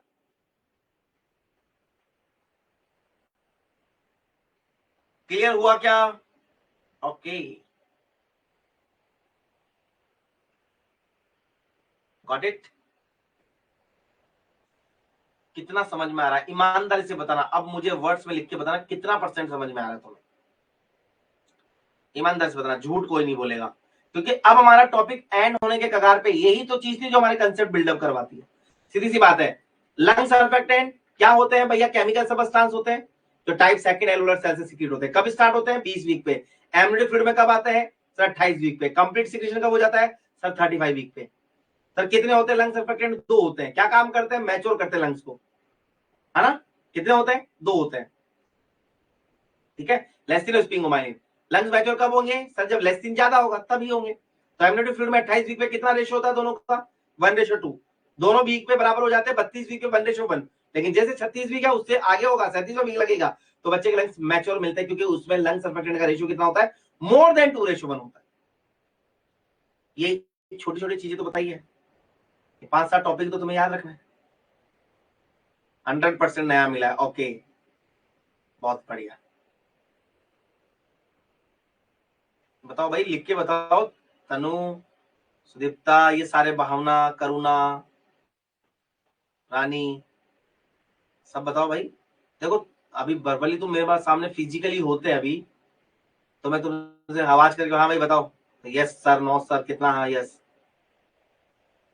हाँ, क्योंकि कोई डाउट आता है तो बेशक एक बार नहीं 10 बार पूछो आप लोग, आपका फर्ज बनता है। और मेरी स्पीड ये जो आज पढ़ी ना वही रहेगी सेम एंड तक, और टोटल 15 दिन में पूरी पीडियाट्रिक पढ़ाऊंगा। इसी तरीके से पढ़ाता हूँ मैं पीडियाट्रिक, और मैं नहीं, ऑलमोस्ट सारे टीचर इसी तरीके से पढ़ाते हैं। मजा आ रहा है पढ़ने में? यस, मजा आ रहा है आप सभी को?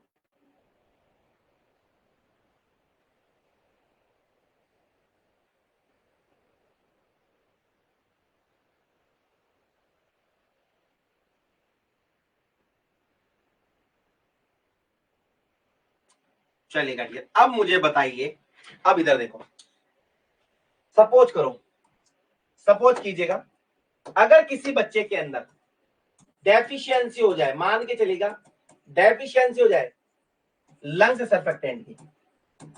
सर अगर किसी बच्चे के अंदर लंग सर्फेक्टेंट की क्या हो जाए, कमी, तो कमी हो जाएगी तो क्या हो जाएगा? तो सर न्यूबॉर्न की एल्वोलाई क्या हो जाएगी? Collapse, collapse of newborn alveoli.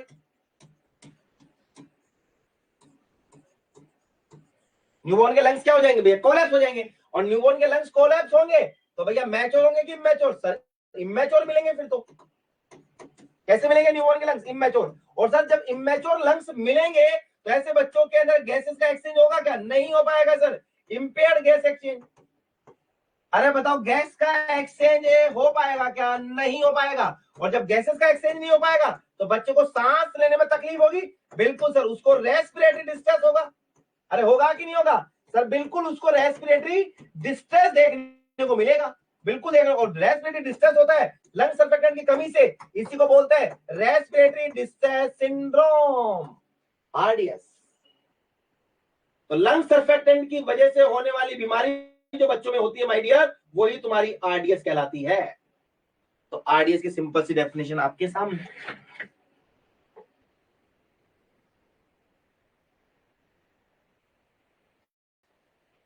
तो what is the RDS? RDS क्या होता है? रेस्पिरेटरी डिस्ट्रेस सिंड्रोम क्या है?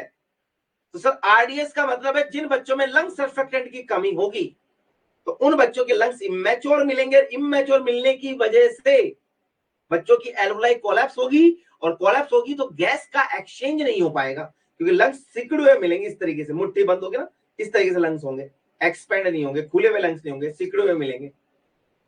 तो जब गैसेस का एक्सचेंज नहीं होगा तो बच्चे को सांस लेने में तकलीफ होगी, डिस्ट्रेस होगा। इसी कंडीशन को क्या बोलते हैं? Respiratory distress syndrome. हो क्यों रहा है ये? लंग सर्फेक्टेंट की वजह से, इसलिए इसको आरडीएस बोला है। What is the RDS? The deficiency of lung surfactant is known as RDS. RDS है, RDX मत कर देना भाई। सर तो RDX पढ़ा रहा है। अरे भैया मैं RDX बनाना नहीं बता रहा, मैं RDS पढ़ा रहा हूँ, रेस्पिरेटरी डिस्ट्रेस सिंड्रोम पढ़ा रहा हूँ। तुम सोचोगे सर RDX बम बनाना नहीं बता रहा भैया तुम्हें, कहीं तुम बम बनाने लग जाओ।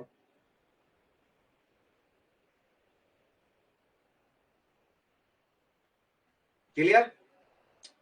तो अगर अब आपसे कोई पूछे व्हाट इज द आरडीएस, तो क्या होता है भैया? लंग सर्फेक्टेंट की कमी होती है। कोई पूछे लंग सर्फेक्टेंट, तो केमिकल सबस्टांस होते हैं जो टाइप सेकंड एलोलर सेल से सेक्रेट होते हैं। कब होते हैं? 20 वीक पे। एमएनओ पीरियड में कब आते हैं? 28 वीक पे। कंप्लीट कब होते हैं? सर 35 वीक पे। बस। कितने होते हैं? 2 होते हैं। कौन कौन से? लेस्टिन और स्टिंगोमाइलिन। कौन सा स्ट्रॉन्ग होता है सर? लेस्टिन। कितना रेशियो होता है? 28 वीक पे 1:2। 32 वीक पे दोनों बराबर में होते हैं, 1:1। और 36 वीक है उसके बाद में 2:1। अगर 2:1 है, अगर लेस्टिन ज्यादा है तो बच्चे के अंदर लंग्स मैच्योर है। सपोज लो जिन बच्चों में इंट्रायूटरल लाइफ में लंग सर्फेक्टेंट की कमी हो जाए तो क्या हो जाएगा सर? आरडीएस हो जाएगा। सिंपल सी बात, यही तो कंसेप्ट होता है।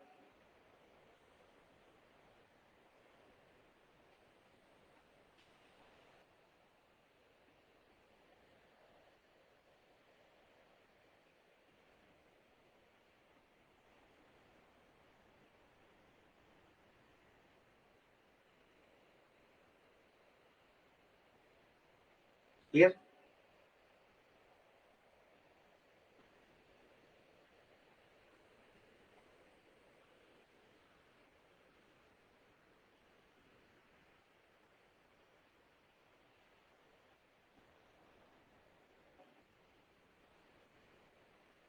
चलेगा नहीं। तो ये आरडीएस की डेफिनेशन। अच्छा, अगर आरडीएस होगा तो क्या क्या सिम्टम्स आएंगे? तो भैया सुनो, सिम्टम्स इंपॉर्टेंट है। तो भैया सबसे इंपॉर्टेंट चीज देखो, अगर आपको सांस लेने में तकलीफ होती है तो आप तो बता देंगे ना। अगर आपको सांस लेने में तकलीफ होगी तो डॉक्टर बोलेगा क्या होगा, साहब मैं सांस लेता हूँ तो मेरे को दिक्कत आ रही है, मैं सांस प्रॉपर नहीं ले पा रहा, मैं सीढ़ियां चढ़ के आ रहा हूँ तो मेरा सांस फूल रहा है, साउंड आ रही है ना। तो डॉक्टर, आप तो डॉक्टर को बता देंगे, लेकिन न्यूबॉर्न अडियर वो कैसे बताएगा? अगर वो बताना स्टार्ट कर देगा कि मेरे को सांस लेने में तकलीफ हो रही है, तो भैया पहले उसका इलाज बाद में होगा। सबसे पहले तो नर्स से अपना थैला उठा के भगेगी, क्योंकि बच्चा पैदा होते बोलना स्टार्ट कर देगा तो नर्स को क्या लगेगा, और भैया ये बच्चा नहीं है तो कोई भूत प्रेत हो गया पैदा, ये तो बोल रहा है। ऐसा होता ना, तो बच्चा बोलता नहीं है। आपको एज ए नर्स देखना होता है कि बच्चे में आरडीएस है या नहीं, तो उसको देखने के लिए आपको साइन एंड सिम्टम देखने होते हैं। तो क्या देखना होगा? तो जिन बच्चों में अगर सांस लेने में तकलीफ होगी तो सुनना, उनकी नोस्ट्रिल अबनॉर्मल तरीके से डायलेट होगी, लाइक इस तरीके से। सांस ले रहा है तो नोस्ट्रिल अबनॉर्मल डायलेट हो रही है, याद रखना, is the early sign. Question आता है आरडीएस का सबसे पहला साइन क्या होता है, तो याद रखना, abnormal dilatation of nostril. Abnormal dilatation of nostril, और नोस्ट्रिल का अबनॉर्मल डायलेटेड होना ड्यूरिंग रेस्पिरेशन। जब बच्चा सांस लेता है तब अगर उसकी नोस्ट्रिल अबनॉर्मल तरीके से डायलेट होती है माय डियर, तो this condition is known as nasal flaring. और याद रखना है, ये नेजल फ्लेयरिंग जो होती है, नेजल फ्लेयर है, ये ही आरडीएस का सबसे अर्ली साइन होता है। याद रखना, आरडीएस का सबसे इंपॉर्टेंट साइन होता है नेजल फ्लेयरिंग। क्या होगा कि सर बच्चा जब सांस लेगा तो उसकी नोस्ट्रिल अब नॉर्मल डायलेट हो रही है। देखो अभी हम सांस ले रहे तो डायलेट हो रही है नहीं? हमें अगर सांस लेने में तकलीफ होगी तो ही तो, अगर हम भग के आएंगे, हम भगेंगे तो ऑक्सीजन की डिमांड बढ़ेगी, इसका मतलब सांस लेने में तकलीफ है, तो तेज तेज सांस लेंगे इस तरीके। और जब इस तरह की सांस लेते तो उस टाइम पे तुम्हारे नोस्ट्रिल अब नॉर्मल डायलेट हो रही है। क्लियर? वो भी नेजल फ्लैरिंग है, हमारा तो ठीक हो जाती है थोड़ी देर बाद। ये न्यूबॉर्न के अंदर जिनमें आरडीएस होगा, लंग्स की कमी होगी या लंग्स इमेच्योर होंगे, उनमें लगातार रहेगी, बिल्कुल रहेगी। तो इसी चीज से हम पहचानते हैं। तो ये भी क्वेश्चन आता है, early sign of RDS, right answer nasal flaring. What is the nasal flaring? Sir जब बच्चा सांस लेता है तब उसकी नोस्ट्रिल अब नॉर्मल डायलेट होती है, उसी को नेजल फ्लेरिंग बोलते हैं। और इसी से एज ए नर्स हम पता लगाते हैं कि बच्चे में आरडीएस हो सकता है। क्लियर? ओके। इसके अलावा और क्या देखने को मिलेगा? तो सर और देखने को मिलता है कि जब बच्चा सांस लेगा तब एक साउंड सी आती है, तो ऑडिएबल लंग साउंड आती है, audible lung sound during respiration. याद रखना, जब बच्चा सांस लेने में तकलीफ होगी तो बच्चा जोर जोर से सांस लेगा, इस तरीके से लेगा। आवाज आ रही, साउंड आ रही। जब बच्चा सांस लेता है तो इस तरीके से साउंड आती है। This sound is known as the grunting sound. क्या बोलते हैं भैया? Grunting sound. क्या बोलते हैं भैया? Grunting sound. और लाइक निमोनिया का बच्चा देखा है, निमोनिया में भी आती है भैया ग्रंटिंग साउंड। तो जब हम सांस लेते हैं तो साउंड अगर आ रही है तो उसी को बोलते हैं ग्रंटिंग। तो grunting sound also seen in the RDS. Next year, अरे भैया सांस लेने में तकलीफ होगी तो तेज तेज सांस लेंगे, आवाज भी आ रही है, नोस्ट्रिल भी अब डायलेट हो रही है, इस तरीके से। तो टैकिकार्डिया टैकिपनिया दोनों ही होते हैं भैया, tachycardia and tachypnoea. Heart rate भी बढ़ी हुई मिलेगी बच्चे की, और रेस्पिरेशन रेट भी बढ़ी हुई मिलेगी, टैकिपनिया, टैकिकार्डिया टैकिपनिया। इसके अलावा जब बच्चा सांस लेगा ना तो उसका चेस्ट पीछे की तरफ हो जाता है, इसको बोलते हैं retraction of chest, retract chest होता है। चेस्ट कैसा होगा भैया? पीछे की तरफ हो जाएगा। अभी हमारा चेस्ट आगे, अभी हमारा चेस्ट आगे, लेकिन जिन बच्चों में आरडीएस होता था उनके अंदर चेस्ट पीछे हो जाता है इस तरीके से, रिट्रैक्शन ऑफ चेस्ट देखने को मिलता है ना। इसी को बोलते हैं आरडीएस। तो ये आरडीएस में 5 इंपॉर्टेंट साइन है, पांचों के पांचों ही इंपॉर्टेंट है, इनके अलावा और अदर कोई साइन नहीं आता। ये 5 सबसे इंपॉर्टेंट है, जिनमें सबसे अर्ली साइन होता है my dear nasal flaring. Clear?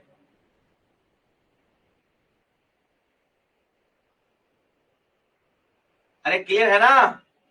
अरे कछु तो बोलो यार तुम लोग भैया, तुम कछु ना बोलोगे तो भैया हमारा क्या होगा भैया? हमें तो सिर्फ मैं बोले जा रहा हूँ, आप लोग तो यस नो की भी आवाज नहीं आ रही। हमसे हम लिख के बताओ भाई, क्लियर है या नहीं है, ये दोबारा समझाएं।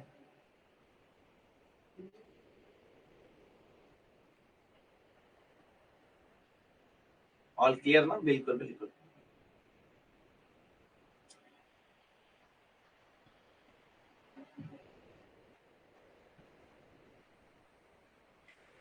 चेस्ट का पीछे की तरफ होना, रिट्रैक्ट का मतलब होता पीछे। अभी चेस्ट हमारा आगे नॉर्मल है, हम लोग चेस्ट हमारा आगे है, अब्डोमेन से आगे चेस्ट है ना, अब्डोमेन से आगे चेस्ट। जब लोग बॉडी बनाते हैं तो अब्डोमेन अंदर चला जाता है और चेस्ट बाहर आ जाता है, लेकिन रिट्रैक्शन में क्या होता है, चेस्ट पीछे चला जाता है और अब्डोमेन बाहर आ जाता है। लाइक ओबेसिटी वाले पर्सन में देखो पेट जिनका आगे होता है चेस्ट पीछे होता है, वो होता है रिट्रैक्शन ऑफ चेस्ट। ठीक है तन्नू? अरे अभी तो मैं सिर्फ जनरली आपको बता रहा हूं, सब वीडियो बेसिस सब इमेज बेसिस क्वेश्चन दिखाऊंगा। ये आगे जब पढ़ोगे ना, बहुत डिजिटल युग है भाई। अभी देखा क्या है, अभी देखा क्या, पूरा डिजिटल युग है, पूरा इमेज बेस के साथ पढ़ाऊंगा आप लोगों को, पूरा आइडिया क्या पूरी चीजें सब और भी ज्यादा क्लियर होगा। अभी तो सिर्फ तुम्हें ये देखना है कि जो टीचर सामने वाला पढ़ा रहा है वो समझ में आ रहा है कि नहीं आ रहा है, हम इंटरेस्ट बन पा रहे हैं कि नहीं बना पा रहे हैं, हम कंसंट्रेशन बना पा रहे हैं या नहीं बना पा रहे हैं। क्लियर? अब देखो भैया इंपॉर्टेंट, अब हम बात करते हैं डायग्नोस। डायग्नोस कोज आप सभी को पता है लंग सर्फेक्टेंट की कमी और किन बच्चों में होती है, जो बच्चे प्रीटर्म होते हैं जो बच्चे प्रीटर्म होते हैं। 1 सेकेंड।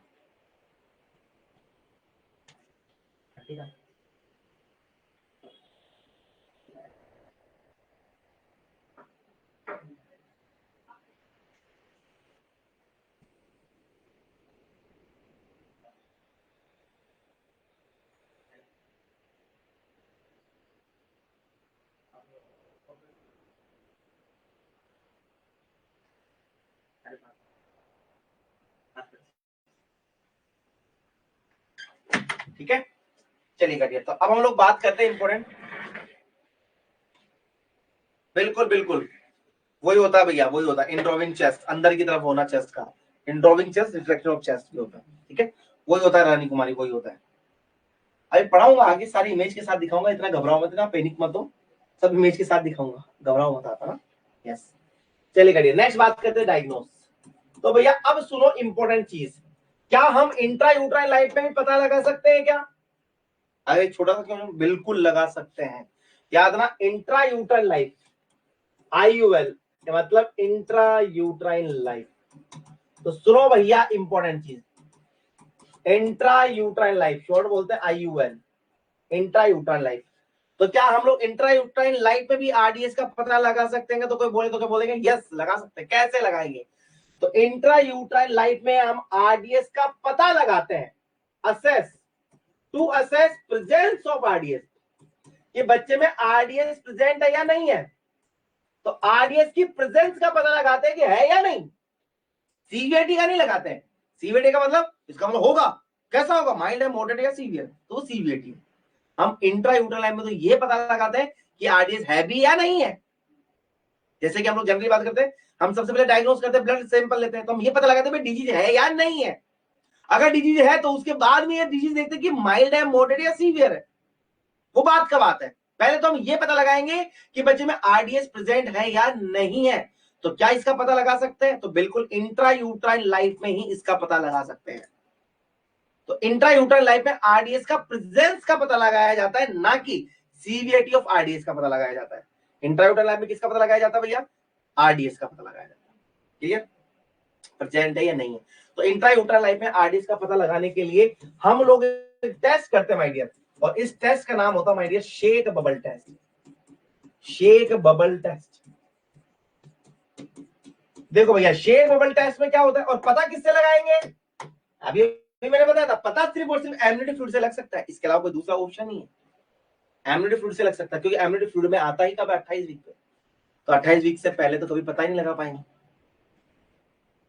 तो पता किससे लगाएंगे? एमनियोटिक फ्लूइड से। कप चाय दे दो, बस थोड़ा चखा है।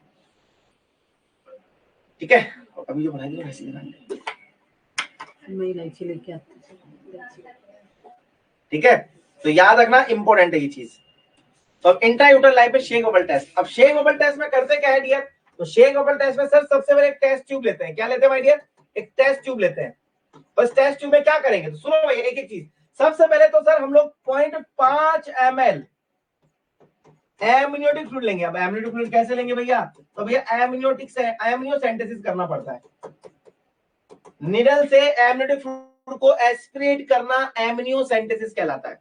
तो आप नीडल डालेंगे और नीडल डाल के एम्नियोटिक फ्लूइड्स को बाहर निकालेंगे, एस्पिरेट करेंगे, उसको बोलते हैं एम्नियोसेंटेसिस।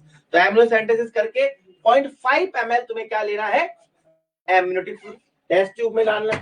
अब टेस्ट ट्यूब में 5 ml डालने के बाद में 0.5 ml ही तुम्हें डालना है भैया नॉर्मल सलाइन NS, और 1 ml तुम्हें डालना है भैया एल्कोहल, क्योंकि एल्कोहल से ही मिक्स होगा, रिएक्शन होगी तो ही पता लग पाएगा। तो ये टेस्ट ट्यूब है। अब इस टेस्ट ट्यूब मान के चलो, इसमें मैंने 0.5 ml तो क्या कर दिया भैया, एम्नियोटिक फ्लूइड मिलाया, इसे में 0.5 ml मैंने NS मिला दिया और 1 ml मिला एल्कोहल। अब एल्कोहल मिलाने के बाद में इस ट्यूब को क्या करूंगा, हिलाऊंगा भैया, क्या करूंगा, हिलाऊंगा, हिलाने को बोलते हैं शेक करना। तो अब हम क्या करेंगे भैया, इस ट्यूब को शेक करेंगे फॉर 1 to 2 मिनट। जैसे कि बहुत सारी दवाइयां आप देते हैं हॉस्पिटल में, बहुत सारी दवाइयां देते हैं आप लोग हॉस्पिटल में, मोनोसेफ पाउडर फॉर्म में आता है, साथ में डिस्टिल वाटर आता है, तो उस पाउडर फॉर्म के अंदर डिस्टिल वाटर मिक्स करते हो, फिर शेक करते हो तुम लोग, जब पूरी डिजोल्व हो जाएगी तो फिर आप लगा देते हैं। तो यहाँ पे भी इन तीनों चीजों को हमें क्या करना है, शेक करना है 1 से 2 मिनट। अब 1 से 2 मिनट शेक करने के बाद अब क्या करेंगे डियर, तो अब ट्यूब को एकदम सीधा रख देंगे, एकदम वर्टिकल प्लेस। अब आपने हिलाया, हिलाने के बाद में क्या करना है भैया आप लोगों को, वर्टिकल प्लेस दी ट्यूब। अब आपको क्या करना है, एकदम ट्यूब को सीधा रखना है, और कितने मिनट के लिए, 15 मिनट, 15 मिनट तक। रेंज होती है 10 से 15 मिनट, ठीक है, रेंज होती है 10 से 15 मिनट। तो अब आपको ट्यूब को एकदम सीधा रख देना है। 0.5 ml NS है इसमें, 0.5 ml ही आपका एम्नियोटिक फ्लूइड है और 1 ml एल्कोहल है। तीनों को 1 से 2 मिनट तक हिलाया, हिलाने के बाद में सीधा रख दिया। कितने टाइम तक रखेंगे, 15 मिनट तक। 15 मिनट बाद देखेंगे। अब 15 मिनट बाद तुम्हें देखना है, अब क्या करेंगे डियर, तो अब करेंगे dear assess after 15 minute. 15 minute बाद में अब तुम्हें देखना है, और देखने में क्या पता लगता है, तो अगर इस ट्यूब में बबल प्रेजेंट है, इफ बबल प्रेजेंट, अगर ट्यूब के ऊपर क्या प्रेजेंट है भैया, बबल प्रेजेंट है, तो बबल प्रेजेंट है इसका मतलब बच्चे के लंग्स सर्फेक्टेंट,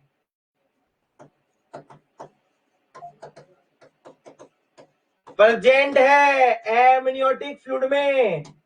और लंग्स सर्फेक्टेंट अगर एमनियोटिक फ्लूइड में प्रेजेंट है, इसका मतलब बच्चे के लंग्स कैसे मिलेंगे, फिर तुम्हें मैच्योर लंग्स मिलेंगे। और मैच्योर लंग्स होंगे तो बच्चे में कहीं कोई आरडीएस होगा क्या, नहीं सर, फिर ऐसे बच्चे में किसी प्रकार का कोई भी आरडीएस नहीं होगा।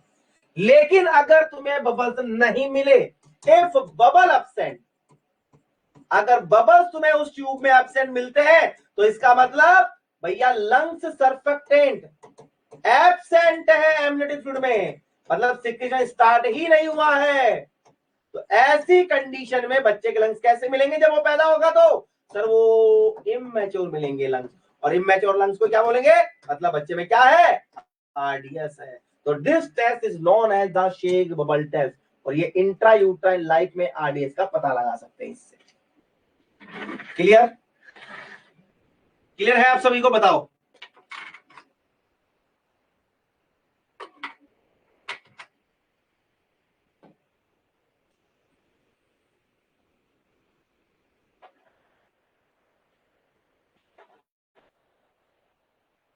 तो इंट्रा यूट्राइन लाइफ में भी हम आरडीएस का पता लगा सकते हैं, उसके लिए हमें टेस्ट करना पड़ेगा, शेक बबल टेस्ट। ये सिर्फ थ्योरी बोलती है, प्रैक्टिकल लाइफ में ये टेस्ट नहीं करते हैं। प्रैक्टिकल लाइफ में किसी भी औरत के साथ में शेक बबल टेस्ट नहीं करते। प्रैक्टिकल लाइफ में तो क्या देखते हैं, आपको बता दूं एक छोटी सी चीज। प्रैक्टिकल लाइफ में तो देखते हैं डिलीवरी प्रीटर्म है कि टर्म है। अगर प्रीटर्म है तो उसमें शेक बबल टेस्ट करने की जरूरत नहीं, उसमें सीधा ही स्टेरॉइड थेरेपी दे देते हैं ताकि बच्चे के लंग्स मैच्योर मिलेंगे, सीधी सी बात है। और टर्म होगा तो उसको स्टेरॉइड देने की जरूरत नहीं, कोई टर्म बच्चों के अंदर तो लंग्स मैच्योर मिलते हैं। तो प्रीटर्म बच्चों में डिलीवरी होने से पहले ही 48 घंटे पहले, कितने घंटे पहले, 48 घंटे पहले तुम क्या दे देते हो भैया, तो सर उसको हम दे देते क्या, बीटामेथासोन, डेक्सामेथासोन, ये सब स्टेरॉइड ही होता है।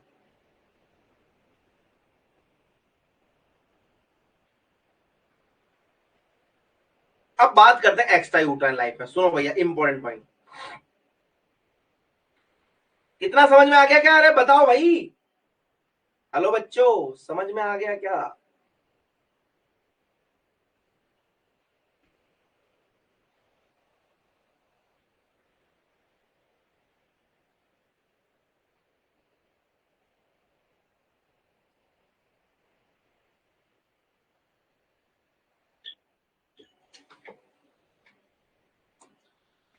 चलिए करिए। अब हम बात करते हैं एक्स्ट्रा यूट्राइन लाइफ में। तो डायग्नोस हम लोग करेंगे ये एक्स्ट्रा यूट्राइन लाइफ में। अब एक्स्ट्रा यूट्राइन लाइफ, इसका मतलब एक्स्ट्रा यूट्राइन लाइफ में हम क्या करते हैं भैया, इसका मतलब बच्चा तो बोर्न ही किसके साथ में हुआ है, बेबी बोर्न विद आरडीएस। मतलब बच्चा किसके साथ में बोर्न हुआ है, आरडीएस। और ये बच्चा कौन सा भैया, प्रीटर्म। तो जो बच्चे प्रीटर्म होते हैं उनमें आरडीएस के चांसेस बहुत ज्यादा है, मतलब वो बोर्न ही किसके साथ में होते हैं, आरडीएस के साथ में। तो ऐसे बच्चों में हम आरडीएस तो प्रेजेंट है ही, दिख रहा है, क्योंकि बच्चे में बोर्न नहीं आरडीएस के साथ में। जो बच्चा प्रीटर्म है वो तो बोर्न होगा आरडीएस के साथ में, तुम्हें आरडीएस तो है, प्रेजेंट तो है। अब हमें क्या लगाना है पता, तो अब हमें लगाना होता है एक्स्ट्रा यूट्राइन लाइफ में to assess severity of RDS. तो हमें इंट्रा यूट्राइन लाइफ में तो प्रेजेंस का पता लगाते हैं और एक्स्ट्रा यूट्राइन लाइफ में सीवियरिटी का पता लगाते हैं, क्योंकि एक्स्ट्रा यूट्राइन लाइफ में तो बच्चा पैदा ही किसके साथ में होगा, आरडीएस के साथ में। अगर बच्चा प्रीटर्म है तो उसमें आरडीएस मिलेगा ही मिलेगा। तो ऐसे बच्चे में हम लोग फिर आरडीएस का पता नहीं लगाते हैं, फिर ऐसे बच्चों में हम सीधा ही सीवियरिटी लगाते हैं कि माइल्ड है कि मॉडरेट है या सीवियर, इस तरीके से। क्लियर। तो सीवियरिटी ऑफ आरडीएस का पता लगाने के लिए हम लोग स्कोर यूज करते हैं भैया, this test use for Silverman Anderson score. बहुत बार ये क्वेश्चन आया है। तो भैया आरडीएस की सीवियरिटी का पता लगाने के लिए क्या यूज करते हैं भैया, तो सिल्वरमैन एंडरसन स्कोर यूज किया जाता है माय डियर, इंपॉर्टेंट है। और सिल्वरमैन एंडरसन से पता लगाया जाता है कि भैया माइल्ड आरडीएस है। कैसे करेंगे पूरा डिटेल में पढ़ाऊंगा जब हम लोग लगातार ज्वाइन करेंगे। जब हम लगातार पढ़ेंगे ना तो पूरा कैसे करते हैं वो बताऊंगा। मॉडरेट आरडीएस है या सीवियर आरडीएस है, क्योंकि बच्चे में आरडीएस तो है बट किस टाइप का ये नहीं पता। माइल्ड, मॉडरेट, सीवियर, इन तीनों का पता लगाने के लिए तुम्हें सिल्वरमैन एंडरसन स्कोर करना पड़ता है। ये इंपॉर्टेंट पॉइंट है, याद रखना। सारे इंपॉर्टेंट है, वैसे तो मैंने जो पढ़ा है सारे इंपॉर्टेंट। कैसे करते हैं वो डिटेल में आपको पढ़ाऊंगा। अभी मैं डेमो के अंदर आरडीएस का मात्र आपको एक छोटी सी बात और बता देता हूँ। इस डेमो में मात्र मैंने आरडीएस का तुम्हें सिर्फ और सिर्फ 60% पार्ट बनाया है, 40% तो रिमेनिंग है। अब आप सोचो कि सर 60% में इतना नॉलेज मिल रहा है हमें, तो 40% और ऐड करेंगे सर तो कितना नॉलेज मिलेगा इस टॉपिक से, इस पूरी सब्जेक्ट से कितना नॉलेज मिलेगा। तो इसको देखने के लिए तो भैया आपको ज्वाइन करना ही पड़ेगा नर्सिंग एक्सपर्ट। बिल्कुल, इसलिए तो कोचिंग ज्वाइन की जाती है। क्लियर, क्लियर है आप सभी को। तो ये एक्स्ट्रा यूट्राइन लाइफ में करते हैं। अब हम बात करते हैं, मान के चलो मैनेजमेंट की बात करता हूं। मैनेजमेंट सुन लो भैया। देखो डियर, आप लोग दो तरीके से मैनेजमेंट कर सकते हो। पहला करते हैं डियर इंट्रा यूट्राइन लाइफ में। सपोज करो आपने टेस्ट किया शेक बबल टेस्ट और तुम्हें पता लग गया कि बच्चे में क्या है, आरडीएस हो सकता है। कंफर्म तो नहीं, इंट्रा यूट्राइन में कंफर्म है क्या, नहीं। हमने शेक बबल टेस्ट जरूर किया लेकिन उससे कंफर्म तो पता नहीं है ना, है ना। क्या हाँ, हम क्या करेंगे, तो सर हम इंट्रा यूट्राइन लाइफ में आरडीएस को प्रिवेंट ही कर देंगे, ताकि जब वो पैदा हो तो उसके लंग्स मैच्योर मिले, उसमें किसी प्रकार का आरडीएस ना हो। समझ में, जैसे कि एग्जांपल दे रहा हूं, बहुत सुंदर सा समझ में आ जाएगा। कोरोना देखा आप सभी ने, बिल्कुल देखा होगा। तो कोरोना के अंदर एक चीज जरूर देखी होगी डियर, आप में कोरोना नहीं हुआ फिर भी तुम उससे बच रहे थे, प्रॉपर मास्क लगा रहे थे, हाथों को बार बार सैनिटाइज कर रहे थे, क्राउड प्लेस को अवॉइड कर रहे थे, है ना, कर रहे थे। कोरोना हुआ थोड़ी ना था, नहीं। क्या कर रहे थे सर, प्रिवेंशन कर रहे थे। डिजीज होने से पहले ही अपने आप को बचा रहे हैं, दिस कॉल्ड प्रिवेंशन। अब डिजीज हो गई, अगर तुम्हारे अंदर कोरोना हो गया, तुम्हें प्रिवेंट किया जा रहा था कि नहीं, तुम्हें सीधा ट्रीटमेंट होगा जा रहा था। ऑक्सीजन सिलेंडर लाओ भैया, इसके लिए स्टेरॉइड के इंजेक्शन लाओ भैया, इसको एंटीबायोटिक दो भैया, ये सारे एंटीवायरल दो भाई साहब, सब दिए जा रहे, सब दिए जा रहे। ये कर रहे थे, यही कर रहे थे। मतलब वो है ट्रीटमेंट। मतलब डिजीज अगर हो गई तो फिर प्रिवेंशन नहीं किया जाता, फिर सीधा ट्रीटमेंट किया जाता है। और डिजीज हुई नहीं है तो उससे पहले ट्रीटमेंट नहीं, उससे पहले प्रिवेंशन करते हैं। तो डिजीज होने से पहले केयर देना प्रिवेंशन कहलाता है, डिजीज होने के बाद केयर देना ट्रीटमेंट कहलाता है। तो अभी तो इंट्रायूटरल लाइफ में पता लगा है कि हो सकता है अगर बच्चा पैदा हो गया तो उसमें आरडीएस हो सकता है, तो क्यों ना बच्चा पैदा हो और उसमें आरडीएस हो, उस आरडीएस को पहले ही इंट्रायूटरल लाइफ में प्रिवेंट करते हैं। तो इंट्रायूटरल लाइफ में आरडीएस को ट्रीट नहीं किया जाता है, आरडीएस को क्या किया जाता है भैया, प्रिवेंट किया जाता है। तो इंट्रा यूट्राइन लाइफ में हमें आरडीएस को प्रिवेंट करना है ताकि बच्चा जब पैदा हो तो उसमें किसी प्रकार का आरडीएस ना हो। तो इंट्रा यूट्राइन लाइफ में आरडीएस को प्रिवेंट किया जाता है। और आरडीएस को प्रिवेंट करने के लिए भैया दवाई किसको दी जाती है, तो मेडिकेशन दी जाती है माय डियर फ्रेंड्स मदर को, बच्चे को नहीं देते हैं। और क्या देंगे भैया, तो मदर को देते हैं भैया गिव स्टेरॉइड थेरेपी। क्या देते हैं भैया, स्टेरॉइड थेरेपी। और स्टेरॉइड थेरेपी करती क्या है, तो सर ये बच्चे के लंग्स में जाती है और लंग्स को जाके इंस्ट्रूमेंट करती है ताकि लंग्स सर्फेक्टेंट सिक्रीट कर सके। और लंग्स सर्फेक्टेंट सिक्रीट होंगे तो भैया बच्चे के लंग्स मैच्योर हो जाएंगे और जब बच्चा पैदा होगा तो उसमें किसी प्रकार का आरडीएस नहीं होगा। तो आपने इंट्रायूटरल लाइफ में आरडीएस को क्या कर दिया, प्रिवेंट कर दिया। डिजीज होने से पहले क्या कर दिया, बच्चे को बचा लिया। बचाव ही तो उपाय है, prevention is better than cure, ये तो पढ़ा है हर जगह। अरे बोलो समझ में आया क्या, हाँ जी बच्चों बताओ।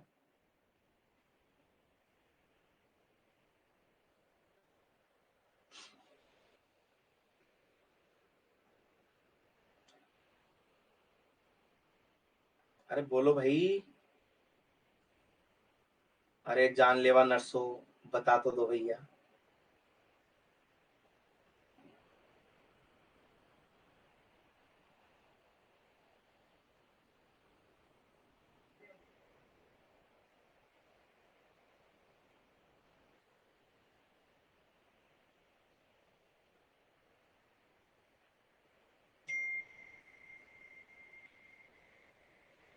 कई सारे नहीं स्मिता सिंह, पूरे होंगे सोल्व, पूरे होंगे, कई सारे नहीं पूरे करवाऊंगा भाई, पूरे करवा के जाऊंगा, टेंशन मतलब। मैंने क्या बोला, मैं सिर्फ क्वेश्चन पूछूंगा, आंसर तुम्हें देना है, गलत हो सही हो। पढ़ने से पहले आप बेशक गलत दोगे, पढ़ने के बाद कभी गलत नहीं होगा, एक्यूरेसी के साथ में आंसर दोगे, विद रैशनल के साथ में दोगे। चलेगा डियर। तो अब हम क्या करते हैं डियर, तो भैया सुनो सुनो, स्टेरॉइड थेरेपी देते हैं और स्टेरॉइड थेरेपी के अंदर ड्रग ऑफ चॉइस देते हैं भैया। सुनो भैया, ड्रग ऑफ चॉइस दी जाती है, ड्रग ऑफ चॉइस होती है माय डियर बीटा मैथासोन। क्या देते हैं my dear friends, betamethasone. Betamethasone कितनी देते हैं भैया, तो भैया देते हैं 12 mg देते हैं एक टाइम, ओडी देते हैं इनटू 2 डोज देते हैं, और रूट होता माय डियर IM। इसका मतलब क्या है, इसका मतलब है 12 mg एक टाइम पे देनी है, तो 2 डोज दी जाती है, total dose 2, total amount 12 mg, और एक डोज 12 mg की तो 2 डोज 24, तो टोटल अमाउंट 24 mg हो गया ना, टोटल डोज 2 हो गई। Gap between first and second dose 12 hours every, sorry 24 hours है ना, सॉरी 24 ओडी है ना, 24 आवर्स है ना। मैं पूरा लिखवा देता हूँ, चलो छोड़ो, आप क्या याद करोगे यार, तुम लोग क्या याद रखोगे, वैसे मैं पढ़ाऊंगा डिटेल के अंदर। टोटल अमाउंट बीटा मैथासोन का दिया जाता है my dear 24 mg, clear, okay. हम बात करते हैं टोटल डोज, 2 डोज, गैप कितना होता है, gap between first and second dose, दोनों के बीच में कितना गैप होता है भैया सर, 24 है, 24 घंटे का गैप होता है। एक आज देंगे, एक 24 घंटे बाद कल देंगे, ठीक है। तो टोटल गैप 24 आवर्स। ये सारे क्वेश्चन बनते हैं, रूट IM मदर को देना है ये, क्लियर। लेकिन इसके अलावा एक और देते हैं, अगर ये नहीं है तो सेकंड ड्रग ऑफ चॉइस दी जाती है। ड्रग ऑफ चॉइस सेकंड होती है माय डियर, फर्स्ट तो बीटा, लेकिन सेकंड ड्रग ऑफ चॉइस होती है भैया डेक्सा। और याद रखिएगा my dear friends, dexamethasone India में सबसे ज्यादा यूज की जाती है, mostly use in India, mostly use in India. हमारे इंडिया में as a drug of choice RDS को प्रिवेंट करने के लिए, आरडीएस को प्रिवेंट करने के लिए इंडिया में ड्रग ऑफ चॉइस डेक्सा देते हैं, ठीक है। लेकिन वो एग्जाम में क्वेश्चन पूछेगा drug of choice in RDS to prevent RDS, तो राइट आंसर बीटा देना है, उसने इंडिया नहीं पूछा है। अगर वो पूछे drug of choice to prevent RDS in India, तब डेक्सा देना है। अगर उसने इंडिया में पूछा तो ही देना है डेक्सा, कहीं तुम डेक्सा टका के आ जाओ, नहीं, डिपेंड करता क्वेश्चन की लैंग्वेज कैसी है, वही पढ़ेंगे हम आगे, डिटेल में पढ़ाऊंगा। ये देते हैं भैया 6 mg, बीडी देते हैं इनटू 4 डोज देते हैं, वही IM रूट देता है, IM रूट होता है, वही IM रूट होता है, वही टोटल डोज, टोटल अमाउंट 24 हो गया, टोटल गैप 12 आवर्स है इसमें, ठीक है। एक दिन में 2 देते हो, 12 आवर्स का गैप हो गया, टोटल डोज 4 है इसमें, टोटल डोज 4 है, 6 mg की पार्टी, वही 24 mg है टोटल, ठीक है, पढ़ेंगे डिटेल में, ठीक है। तो ये इंडिया में मोस्टली यूज की जाती है। तो ये दोनों दवाई दी जाती है इंट्रायूटरल लाइफ के दौरान ही बच्चे में आरडीएस को प्रिवेंट करने के लिए, ना कि ट्रीटमेंट के लिए, प्रिवेंशन के लिए दी जाती है। तो drug of choice first beta, और second drug of choice dexa, लेकिन इंडिया में मोस्टली डेक्सा यूज करते हैं। अमाउंट दोनों का आपके सामने है।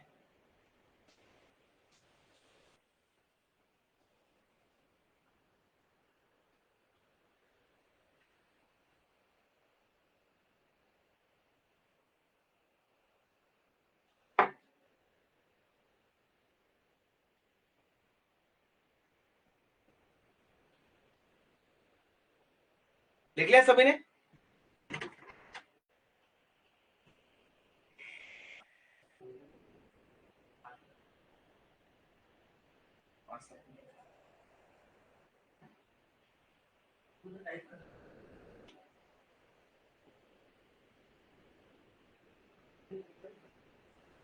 मैं बता दूंगा क्या टाइप नहीं करना है।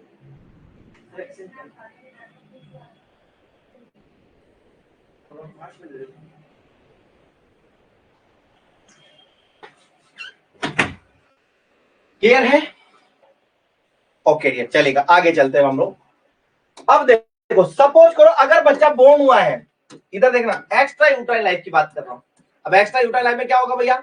बेबी बोर्न ही किसके साथ में होगा? Baby born with RDS. बच्चे में ऑलरेडी क्या है भैया? आरडीएस। तो क्या इसमें ट्रीटमेंट करेंगे क्या? नहीं सर, इसमें तो सॉरी, इसमें क्या प्रिवेंशन करेंगे? नहीं सर, इसमें तो सीधा क्या करेंगे? ट्रीटमेंट करता है। तो एक्स्ट्रा यूट्राइन लाइफ में ट्रीटमेंट करते हैं आरडीएस का, जबकि इंट्रा यूट्राइन लाइफ में आरडीएस को प्रिवेंट किया जाता है।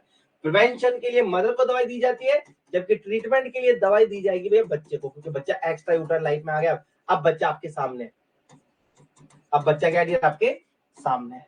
तो किसको देनी है भैया? न्यूबॉर्न को दवाई देनी है, बेबी को दवाई देनी है। ठीक है, तो ड्रग ऑफ चॉइस देख लो भैया। तो इसमें डायरेक्टली क्या ट्रीटमेंट देते हैं? तो डायरेक्टली देते हैं भैया गेहूं लंग्स सर्फेक्टेंट थेरेपी। डायरेक्ट हम लोग क्या देते हैं भैया? Lungs surfactant therapy.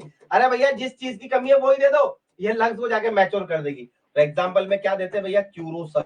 क्या देते हैं भैया? क्यूरोसर्व। बहुत सारे हैं, पूरा डिटेल में पढ़ाऊंगा। क्यूरोसर्व, सुरवांता, ल्यूसिनिटेंट, बहुत सारे हैं, बस एक याद रखना, क्यूरोसर्व। ये दिया जाता है और रूट होता है भैया एंडोट्रेकियल रूट। आपको सीधा दिखा देता हूँ भैया। सर एंडो नहीं, इंट्राट्रेकियल रूट। इंट्राट्रेकियल, ट्रेकिया के अंदर देते हैं। अब ट्रेकिया के अंदर कैसे देंगे भैया? तो इंट्राट्रेकियल रूट से देते हैं। कैसे देंगे भैया? तो ईटी ट्यूब डाल के, by ET tube, by ET tube. पहले आप ईटी ट्यूब डालेंगे, एंडोट्रेकियल ट्यूब डालेंगे, फिर सीधा ट्रेकिया में जाएगी वो दवाई, लंग सर्फेक्टेंट, और इसी रूट को बोलते हैं इंट्राट्रेकियल। तो ये डायरेक्ट आप लोगों ने क्या कर दिया भैया? ट्रीटमेंट कर दिया। ये प्रिवेंशन नहीं है, अब सीधा आपने क्या किया भैया? ट्रीटमेंट किया, अब प्रिवेंशन नहीं किया। तो अब दोनों चीजें समझ में आ गई, ट्रीटमेंट और प्रिवेंशन। अब बताओ स्मिता सिंह, कई साल में पूरे हो गए आपको सॉल्व? अरे मैंने पूरा आरडीएस पढ़ा दिया है, और क्या चाहिए तुम्हें?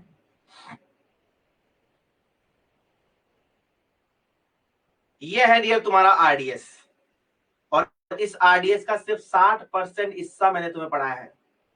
पूरा पढ़ाऊंगा डियर जब तुम लगातार ज्वाइन करेंगे क्लासेस को, जब हम लोग लगातार पढ़ेंगे रेगुलर बैच के अंदर, पूरी डिटेल में साथ पढ़ाऊंगा। ये टॉपिक से तुम्हारा बेस को क्लियर करता है, और ये बेस तुम्हारे लिए तो पूरा ही बेस है, तुम्हारे तो पूरा ही नया है। क्लियर है? ये हो गया डियर तुम्हारा आरडीएस।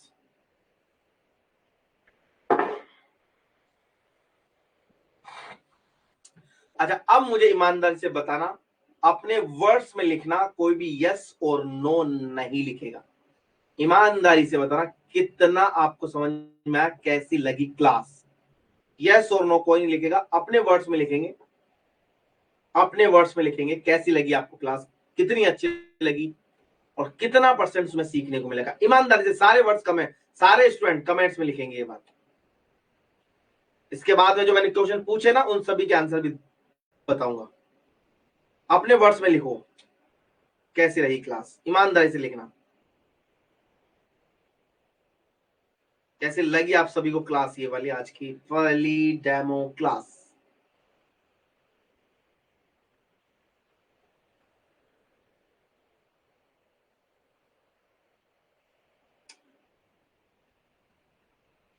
अच्छी लगी sir, easy to understand. Okay, सारा नया है सर मेरे लिए, तो बहुत अच्छा लगा। ओके सिंह, बहुत अच्छी क्लास है sir, easily understandable and easily language में 100% समझ में आ गया। Okay Payal, the class is very nice and all things are clear easily, thank you so much, thank you करुणा। दिव्या ने बोला सर इंटरेस्टिंग क्लास है, पूरा अच्छे से समझ में आ गया। ओके दिव्या, अच्छी थी क्लास, आपकी लैंग्वेज इजी थी सर। बिल्कुल, और यही लैंग्वेज चलेगी पूरी पीडियाट्रिक में। Very very very nice class sir, बहुत सारे इंपॉर्टेंट क्वेश्चन क्लियर हो गए हैं सर। इंपॉर्टेंट क्वेश्चन नहीं सविता, पूरा इंपॉर्टेंट टॉपिक क्लियर करवा दिया मैंने। पहला दिन था सर, बहुत अच्छा था, बहुत बहुत धन्यवाद दिलदार, बहुत अच्छी क्लास थी, थैंक यू रानी। अब आपने आरडीएस पढ़ लिया है, अब हम सीधा ही चलते हैं हमारे क्वेश्चंस के ऊपर।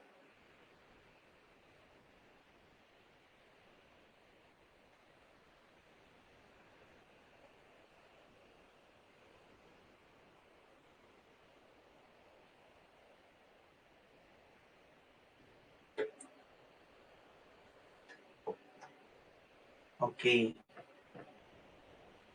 बहुत ही बढ़िया, बहुत ही खूबसूरत, thank you so much Rani Kumari, thank you.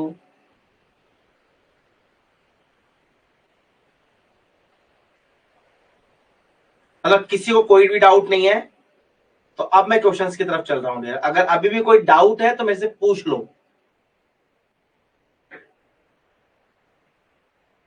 अभी भी आप लोगों को कोई डाउट लग रहा है तो आप मेरे से पूछ सकते हो। ये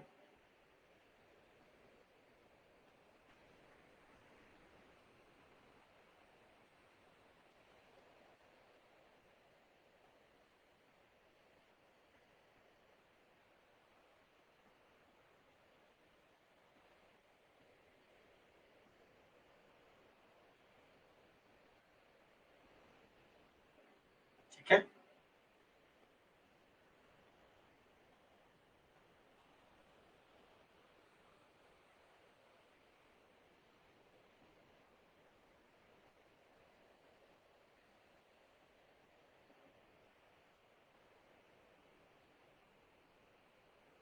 चलेगा। अब चलते हैं क्वेश्चंस के द्वारा, अब क्वेश्चन की तरफ चलते हैं। जो मैंने आपको स्टार्टिंग से क्वेश्चन पूछे थे उन्हीं क्वेश्चंस के बारे में हम लोग बात करेंगे। अब एक एक क्वेश्चन का राइट आंसर आपको मिलने वाला है, तो दिल थाम के बैठना। पहला इंपॉर्टेंट क्वेश्चन, यस बताइए, अब दीजिए आंसर, अब दीजिए आंसर, अब दीजिए माय डियर फ्रेंड्स आंसर, अब दीजिएगा आप लोग। बिल्कुल, बहुत ही बढ़िया, अब दीजिए answer. What is the RDS? RDS क्या है?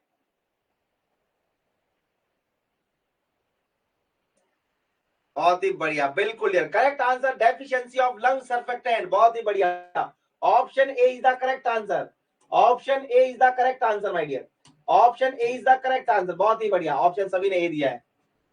करुणा महाकाल, यस सभी आंसर देंगे, option A is the correct. बहुत ही बढ़िया, चलिएगा डियर, नेक्स्ट क्वेश्चन क्या है? लंग सर्फेक्टेंट प्रेजेंट होते हैं एमनियोटिक फ्लूइड में कौन से वीक के ऊपर? एमनियोटिक फ्लूइड में कौन से वीक पे प्रेजेंट होते हैं बताइए? 20 वीक पे होते हैं, 28 वीक पे, 24 वीक पे या 35 वीक पे? यस, एमनियोटिक फ्लूइड में कब आते हैं बताओ, क्या राइट आंसर होगा इस क्वेश्चन का? क्या राइट आंसर होगा भाई? क्या बात है, बहुत बढ़िया, सारे बच्चों ने बहुत correct answer, option C is the correct, 28 week के ऊपर। बहुत बढ़िया, अब गलत नहीं होंगे क्वेश्चन, अब नहीं होंगे गलत, क्योंकि मैंने पढ़ा दिया टॉपिक। कौन से वीक के ऊपर आपके लंग सर्फेक्टेंट का रेशियो 2:1 होता है बताइए? अरे भैया, कौन से वीक के ऊपर होता है 2:1? 28 वीक पे होता है, 32 वीक पे होता है, 34 वीक पे या 36 वीक पे, कब होता है? क्या बात है, क्या बात है, बहुत ही बढ़िया, बिल्कुल 36 वीक, ऑप्शन डी करेक्ट। बहुत ही बढ़िया, बहुत ही शानदार जवाब, option D is the correct. बहुत बढ़िया, अब आया ना कॉन्फिडेंस, इसी को कॉन्फिडेंस बोलते हैं। इसी कॉन्फिडेंस के साथ में तुम एग्जाम देने जाओगे तो क्लियरली ज्वाइनिंग लेटर लेके आओगे, क्लियरली सिलेक्शन लेके आओगे, है ना? Lung surfactant secret from, lung surfactant कहां से सीक्रेट होते हैं? टाइप 1 से, टाइप 2 से, टाइप 3 से, टाइप 4 से? बताइए, फटाफट कमेंट कीजिएगा। क्या बात है, बहुत ही बढ़िया, ऑप्शन बी, बी, क्या बात है, बिल्कुल, ये option B is the correct answer, type 2 alveolar cell of newborn lungs. बहुत बढ़िया। देखो अब आ रहा है ना, अब किसी का भी गलत नहीं हो रहा ना, क्यों? क्योंकि हमने पढ़ लिया और पढ़ने के बाद में कॉन्फिडेंस आ गया, कॉन्फिडेंस के बाद में राइट हो रहे हैं, राइट हो रहे इसका मतलब अगर इसी तरीके से हम पढ़ते रहेंगे तो हम एग्जाम्स को बहुत जल्द करेक्ट कर लेंगे, बहुत जल्द कर लेंगे। नेक्स्ट क्वेश्चन है, नेक्स्ट क्वेश्चन है newborn born with RDS the treatment of choice. भैया न्यूबॉर्न आरडीएस के साथ में बोर्न हुआ है तो इस बच्चे में ट्रीटमेंट ऑफ चॉइस क्या होगा बताओ? डेक्सा, बीटा, स्टेरॉइड, क्यूरोसर्व, क्या देंगे?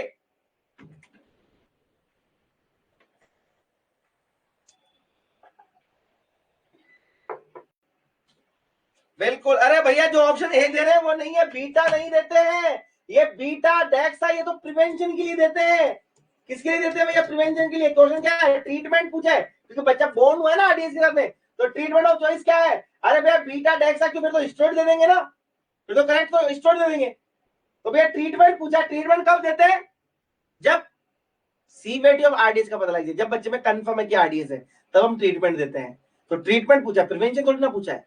क्या पूछा? ट्रीटमेंट। तो राइट आंसर बिल्कुल, ये 4-5 बच्चों ने सही आंसर दिया इस क्वेश्चन को। क्यूरोसर्व राइट है भाई। ट्रीटमेंट ऑफ चॉइस क्या है? क्यूरोसर्व भी तो है। क्वेश्चन क्या है? ट्रीटमेंट ऑफ चॉइस पूछा है, तो ट्रीटमेंट ऑफ चॉइस क्या है? क्योंकि क्वेश्चन भी पढ़ लो, न्यूबॉर्न बोर्न विद आरडीएस। अरे न्यूबॉर्न आरडीएस के साथ में पैदा हुआ है तो क्या ट्रीटमेंट ऑफ चॉइस देते? क्यूरोसर्व देते हैं ना। ये बीटा डेक्सा स्टेरॉइड देते हैं कब? प्रिवेंशन ऑफ आरडीएस, आरडीएस को प्रिवेंट करने के लिए इंट्रायूटरल लाइफ में देते हैं। समझ में आ गया? बिल्कुल। नेक्स्ट क्वेश्चन, नेक्स्ट और लास्ट क्वेश्चन था शायद ये हमारा। बिल्कुल। अबनॉर्मल डायलेटेशन ऑफ नॉस्ट्रिल को क्या बोलते हैं बताओ? अबनॉर्मल डायलेटेशन ऑफ नॉस्ट्रिल को क्या बोलते हैं? तो अबनॉर्मल डायलेटेशन ऑफ नॉस्ट्रिल को क्या बोलते हैं? Nasal flare. बहुत बढ़िया, ऑप्शन डी।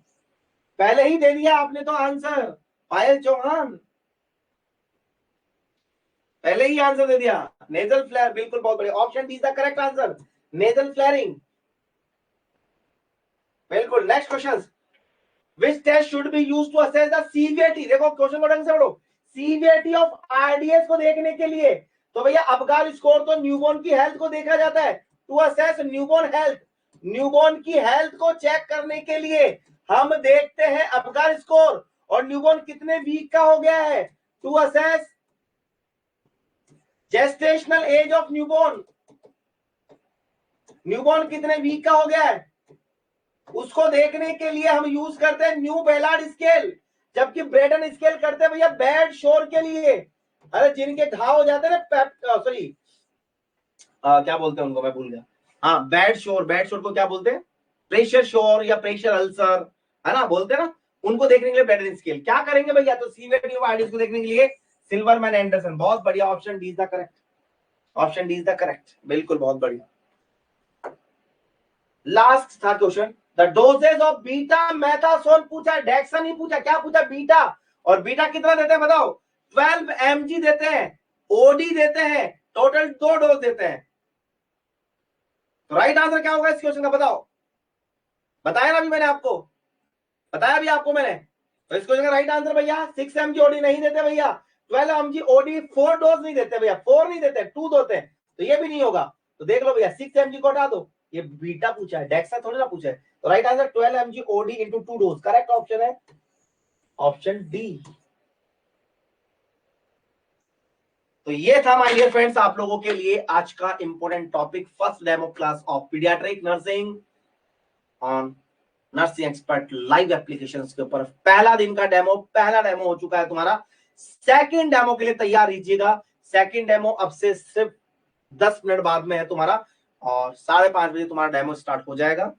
ठीक है, 5:30 नहीं, 5 मिनट बाद में स्टार्ट हो जाएगा, तो 5:25 तो हो गई है, तो 5 मिनट बाद में तुम्हारा स्टार्ट हो जाएगा। तो आप लोग 5-10 मिनट का ब्रेक ले लो। ब्रेक के बाद में सेकंड डेमो होगा एमएसएन का, जो लेंगे आपके अरुण सर, ऋषिकेश एम से है, अरुण सर आपका सेकंड डेमो लेंगे एमएसएन का, मेडिकल सर्जिकल नर्सिंग का।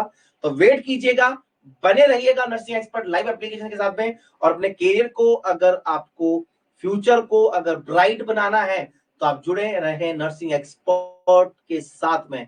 मैं गारंटी देता हूं डियर, 6 महीने बाद तुम्हारा करियर अलग ही लेवल पे होगा और तुम गवर्नमेंट जॉब में कहीं ना कहीं सिलेक्शन लेके जाओगे। इतना मैं उम्मीद के साथ में कह सकता हूं। बस आप बने रहिए हमारे साथ में। आज के लिए इतना ही, बाकी मिलेंगे रेगुलर बैच के अंदर। पहला डेमो मेरा हो गया है, सेकंड अरुण सर का है, वो एमएसएन आपको डील करेंगे। तो 5 से 10 मिनट का तुम्हारा ब्रेक रहेगा, देन उसके बाद आपका सेकंड डेमो लाइव होगा। तो बने रहिएगा, कोई भी क्लास को छोड़ के नहीं जाएगा, ठीक है। तो आज के लिए इतना है, बाकी मिलते हैं नेक्स्ट रेगुलर बैच के अंदर। Thank you so much, bye bye, take care. और उम्मीद सीरीज सुबह 7:30 बजे होती है आपके नर्सिंग एक्सपर्ट यूट्यूब चैनल पे, और रात को 9 बजे लक्ष्य सीरीज रोज होती है। एक दिन का भी स्किप गैप यानी कि गैप नहीं है, रोज सुबह 7:30 बजे, मॉर्निंग 7:30 बजे उम्मीद सीरीज होती है जो मैं लेता हूं, और लक्ष्य सीरीज आपके अरुण सर, नरेंद्र सर, ऋषिकेश वाले सारे सर, वो सारे के सारे लेते हैं। तो दोनों सीरीज जरूर देखते रहिएगा आप लोग, दोनों भी बहुत ही इंपॉर्टेंट सीरीज है तुम्हारे लिए। फ्री ऑफ कॉस्ट है, नर्सिंग एक्सपर्ट यूट्यूब चैनल पे होती है। वॉच कीजिएगा, लाइक और सब्सक्राइब जरूर कीजिएगा यूट्यूब चैनल को।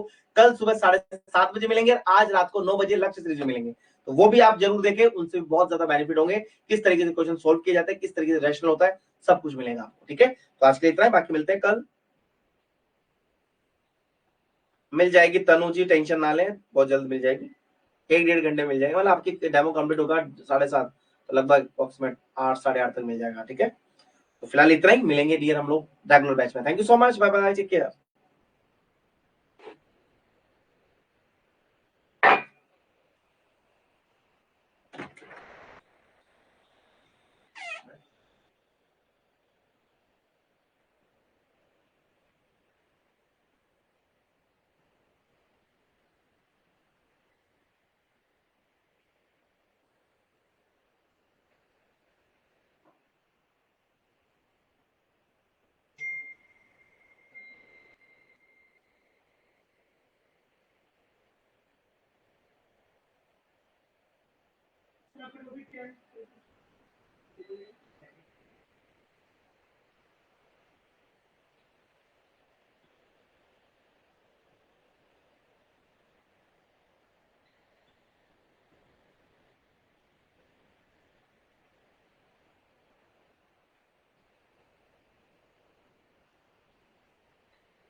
क्लास एंड नहीं करिया